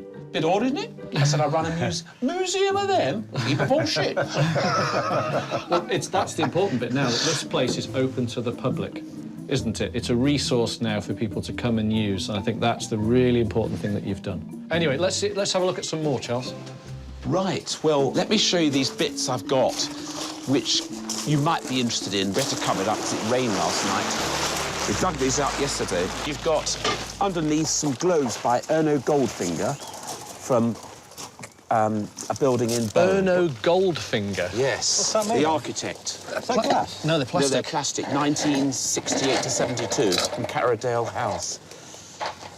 They're pretty fabulous, aren't they? They're different, aren't they? Yeah. It's a great name by the designer as well. These lights hung for 4 decades in an austere block of flats in the East End of London. The architect, Erno Goldfinger, was a key member of the British modernist movement. With some rewiring, these lights could sell for about £250. When I first saw them, I thought, God, if they're glass. No, I'm not sure about those. Plastic lighting is something I hardly ever buy, but the association with that architect and that building, and I quite like them. I would say probably got some interest in these. I just need to get my head around pricing them. Right. In my mind now. While Drew has a think about the lights, Charles steers him inside to the library. Oh, this is it, the hub, is it? Nerve centre. So basically, it's everything on this table. Ah, you want to get rid of... There's more stuff here for sale as well? Yes. OK. I'd quite like the sign underneath. The sign, yes. Both sides on that one. It says flatbread engraving. Is that what it's called? So My mother had it flatbread done for a engraving, shop in Willenhall Street. Yeah, and then, yeah, you're correct. What's that? So HM Customs and Excise. I love that. That's lovely. I thought you'd like that. I like that. It's a shame you can't show both sides, isn't it? This 1920s engraved brass sign hung outside the tax office at Somerset House in London. It could sell for up to £200. How much would you want for this one, Charles? I mean, really, this is more, you know, you're the one who's the expert. It's very commercial. Well, what would I pay for that? What would I pay? If that was at an antique fair and I was buying it, I would probably pay £100 for it. I couldn't see myself paying much more. OK, well, look, I mean, that's fair. The sign's got a lot going for it. It's pretty cool, and it's from a really well-known house, Somerset House in London. Next, it's up to the loft. Right then, so what have we got in here, Charles? Desk, these. These may be... There's a sort of Harlequin set, isn't it? Yes, really? mixture. Bits, they're just 20s, 30s, probably. Yeah. In the mid-20th century, these oak boxes held index cards, making them an essential means of record-keeping in offices. They could sell as a collection for more than £500. So if we said 120 for all these bits. That'd be super. Is that all right? Yeah. When I photograph these from my website, I can just pile them all up and sell it as a collection. You know, they look good together and they'll retail well. There's just one item left to negotiate. The 2 lights outside that you showed me, I do like those. The more I've been thinking about them, they've just got such a good look anyway. Being plastic, I think I'd probably go to sort of 80 quid for the pair. It's not a lot, but they are plastic, and that is going to cause me a bit of a problem. Yes, I mean, you've got them. They're by an important designer, so it's quite interesting, but that's fine, yes. Yeah, OK. If you go down to it, I'll start passing you stuff. How's that? I've spent more than I normally would on those items, but it's for a good cause, and it's for a cause I strongly believe in. It's a basic bit of our past that somebody needed to save.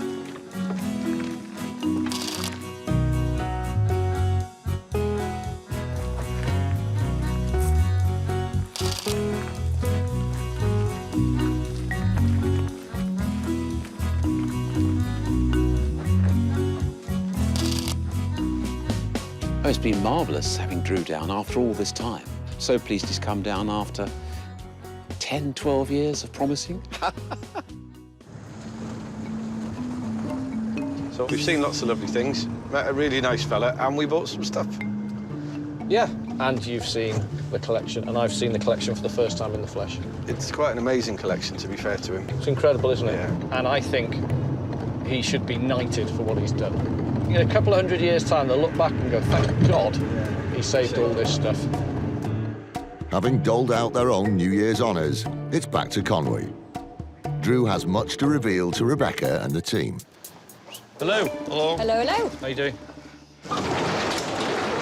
We've been back to a friend of ours. Do you remember Sir Ben? Oh, no. Ben Slade? We went there again. He called us in. Look at that. Bought himself a new BMX. How lovely is that? So cute. The seat. I know. Gorgeous thing. Drew's hoping to grow into it. One day. His legs won't reach the pedals. Isn't it lovely? Sorry. So this is a 19th century red leather Ottoman button seat. Needs some repair. Gav, if you could just sort some better hinges. The hinges are rubbish on it. And just a general... Isn't that lovely? Country house. Fantastic country house piece. Yeah.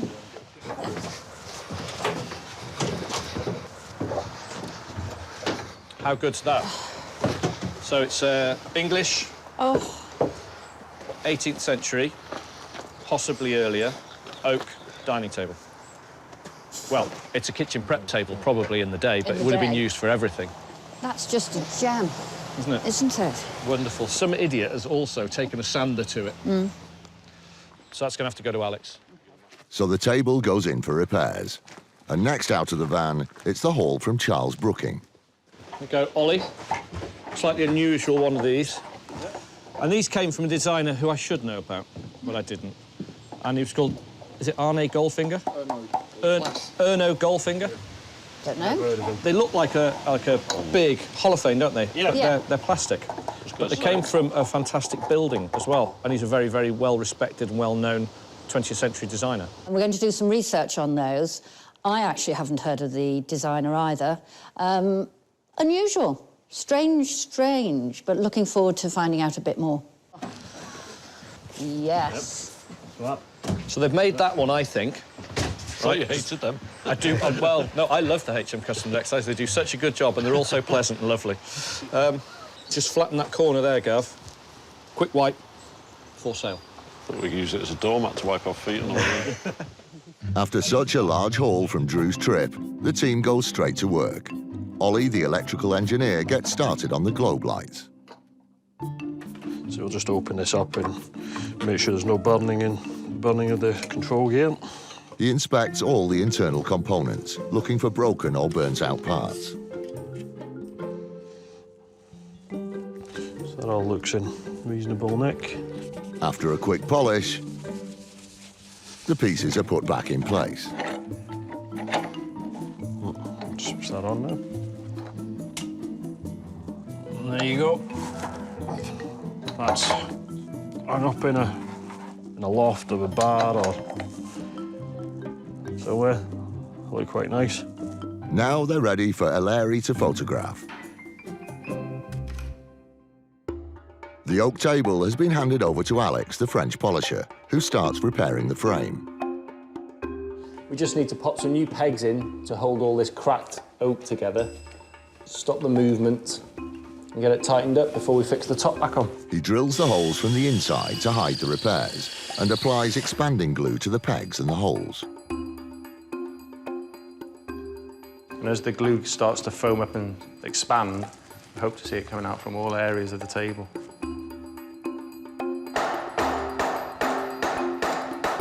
Now we're going to take the clamps off and just see if the legs set solid.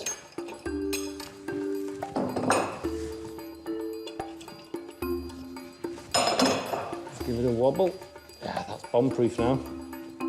So that couldn't have gone better, really. So we'll just take the glue off, clean it up a bit, and then it's ready to go. There we go.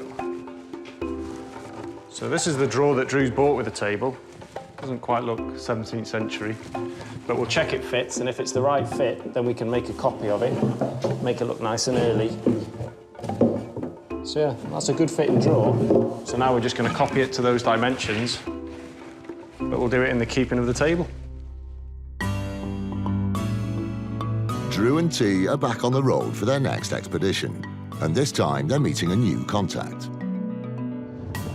We're off to see a guy called David Dent, who runs Dent and Sons, and they do skip hire. They used to do demolition, and because of the access to stuff that they've had over the years, they're now going to go into the architectural salvage business. They're travelling from Conwy, Wales, to Wormley, a commuter village north of London. The best thing is, he's given us a heads up and says, come on in and have a look, and nobody's been in there. David and his brothers have decided to sell the salvaged items they uncover in their skips. They're just getting started, and Drew is their first customer. He's actually quite privileged in as much as he's going to get a chance to have a look at our better quality items before they go on general sale to anyone else. If nobody's been through the place, we could get very lucky here today. fingers crossed. Because the big yard is in a good area, it'll have stuff coming in every day, but I'm looking for the little diamonds in the rough. Yeah.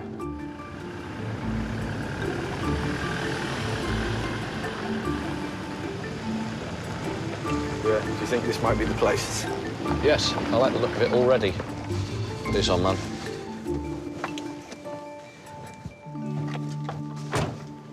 Hello. Hi, Drew. David, how you doing? Yeah, nice to meet you. Nice to meet you too.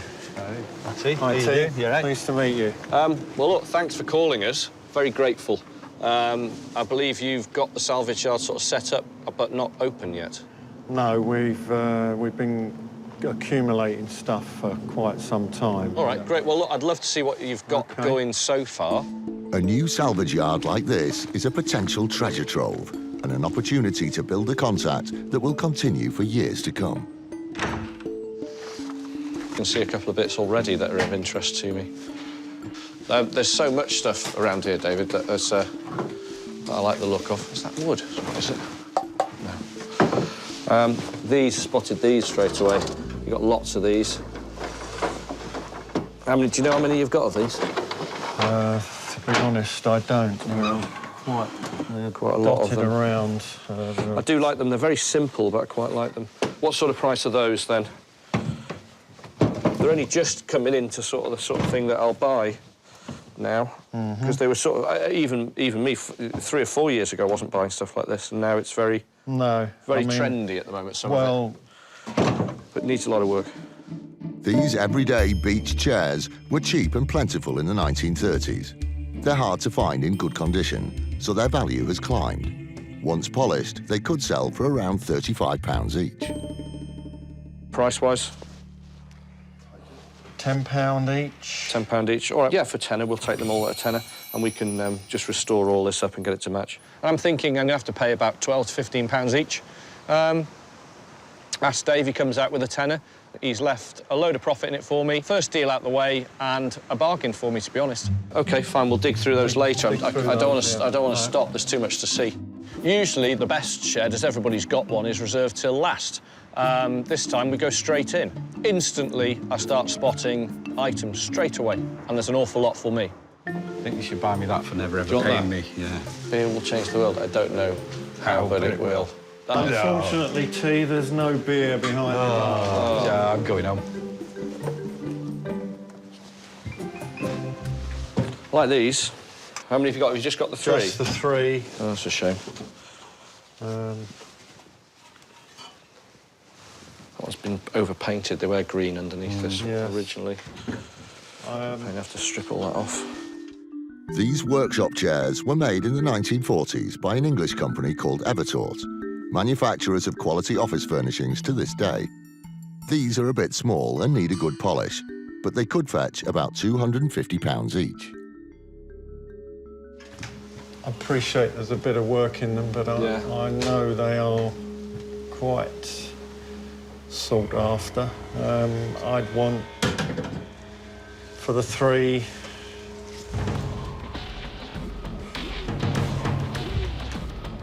Drew and T are at a brand new salvage yard in Hertfordshire. They're Dent & Son's first customers. You can see a couple of bits already that are of interest to me. Drew wants to buy these workshop chairs. Like these. But can he and owner David Dent agree on a price? I'd want, for the 3,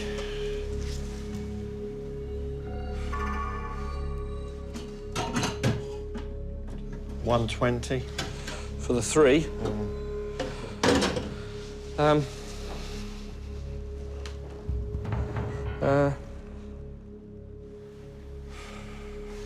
Yeah. There you go. Again, no, I'll have those. Thank you. It's that thing I'm always looking for, so it's a beautiful, basic piece of design which is done really well. And these have got a real edge to them, and I really like them. The day is turning out to be a huge success, and all thanks to this one shed.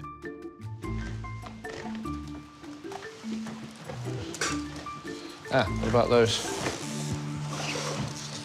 They're from Alloy. Cinema frontage, where they used to have the Oh, they say the movie name. Yes, I wondered why they had those on. I've never seen those before. They'd slot in and then they could be easily changed. Obviously, the films changed every week. In the 1950s, these alloy letters would have been prominently displayed to attract the cinema goers. Today, they're popular as quirky design pieces. With such a large quantity on hand, they could be a very good buy. Each letter is worth about £25. What would you want for the pile? I don't want to get into counting them, really. No. Give us a ballpark figure. You got a D over there? 150 quid. 150 quid for the lot? Yeah. Probably getting on towards 270, £3 a letter.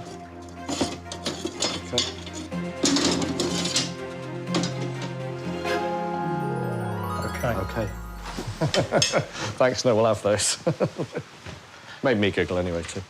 These are not going to be very expensive items each to buy, but their sheer volume will make these a very profitable thing for us, and everybody wants their name up in lights. You know, they do. Those little letters, they always sell. David is turning out to be a great new contact, and Drew is not done yet. There is so much stuff in here. Look, hello. Nice distressed mirror. That distressed is sending flares out. Distressed is good. Ideally, you want them not like that, a square. You want them sort of landscape. Yeah. That's what everybody wants. They just lean them in the corner of a room, and it sort of looks really pretty. The mirror is late 19th century. It's been left outside so long that the frame is beyond repair. It will be expensive to reframe. But the distressed glass plate is appealing, and the final price could be up to £850. This type of mirror, it's not a really, really old one. I'll happily pay £40 for it. So it's just the mirror that I want. I don't really want the rest of it. Yeah. Well, seeing as I've had it for a while and I've not been able to move it on, I'll take your £40. 40 quid, yeah, no, that's fine. We'll have that one. It looks nuts. I'm buying a mirror you can't really see your face in. To me, it's much more desirable for one that's perfect. It's getting that middle ground. The shed thoroughly investigated. David has one last thing he wants to show Drew. These are a couple of vehicles that my brothers have been restoring. Hello there. Hi, how are you doing? Yeah. Fine, thanks. Wonderful. Oh, it's a flathead. Hello. Yeah. 1, 2, 3. 6-cylinder flathead. So what's this? What's this, a GMC? What's this? A Dodge. A Dodge? Dodge one, yeah. How old is it? Dodge weapons carrier, this is. It's 1943, this one. Wow. Drew can't resist going for a quick spin. Oh, it's not as heavy as you think. It's not bad once you get rolling. No, it's all right.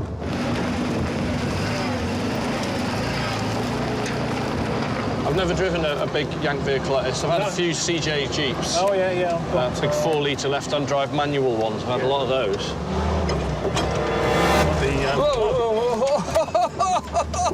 Oh, God! I'm soaked. It's all gone down my back. It's worth the money.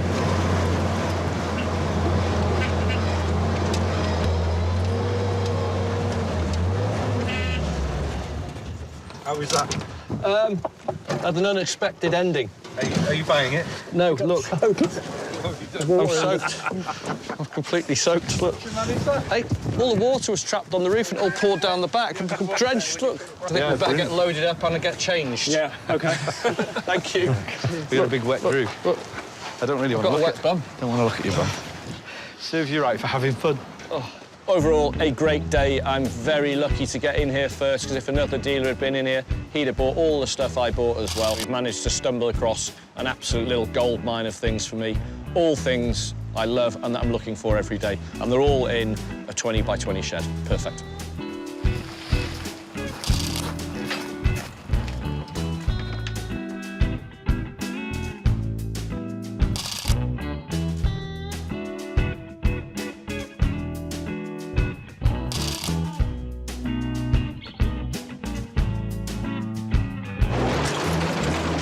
Right, good luck with it. Yeah. Cheers. Thank you, Drew. All the See you best. again. Lovely. Take care. Nice to meet you. Bye.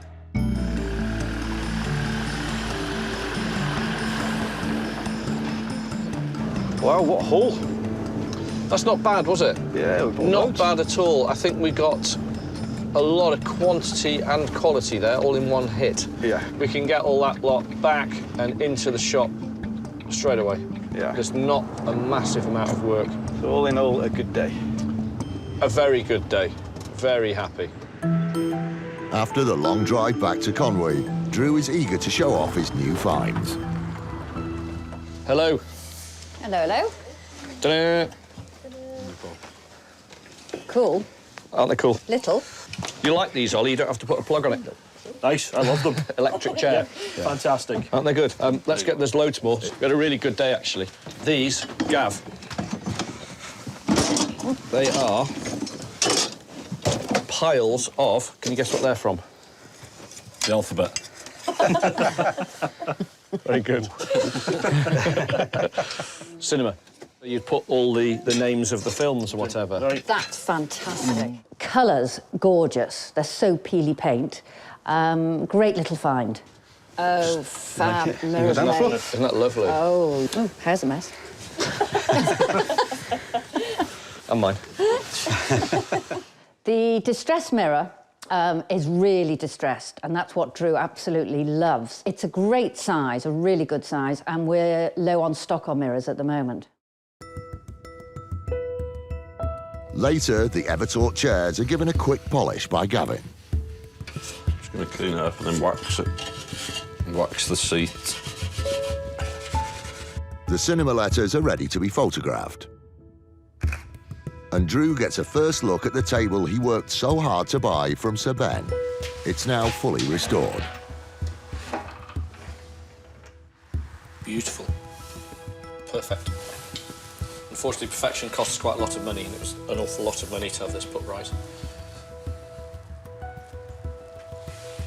New drawer from old timber, old handle, resecured all the legs, woodworm treated, levelled, strengthened underneath and repolished. This table is now going to retail for the high 3,000s, early 4,000 pounds. It's a rare beast. I'm extremely happy with it because if I went to auction to buy this, I'd probably have to pay close to 4,000 for it. But the best thing about this is it's fresh to the market. It's not been round the trade. It's fresh. That's good. Alex has done a superb job, but it's absolutely bang on now. Perfect.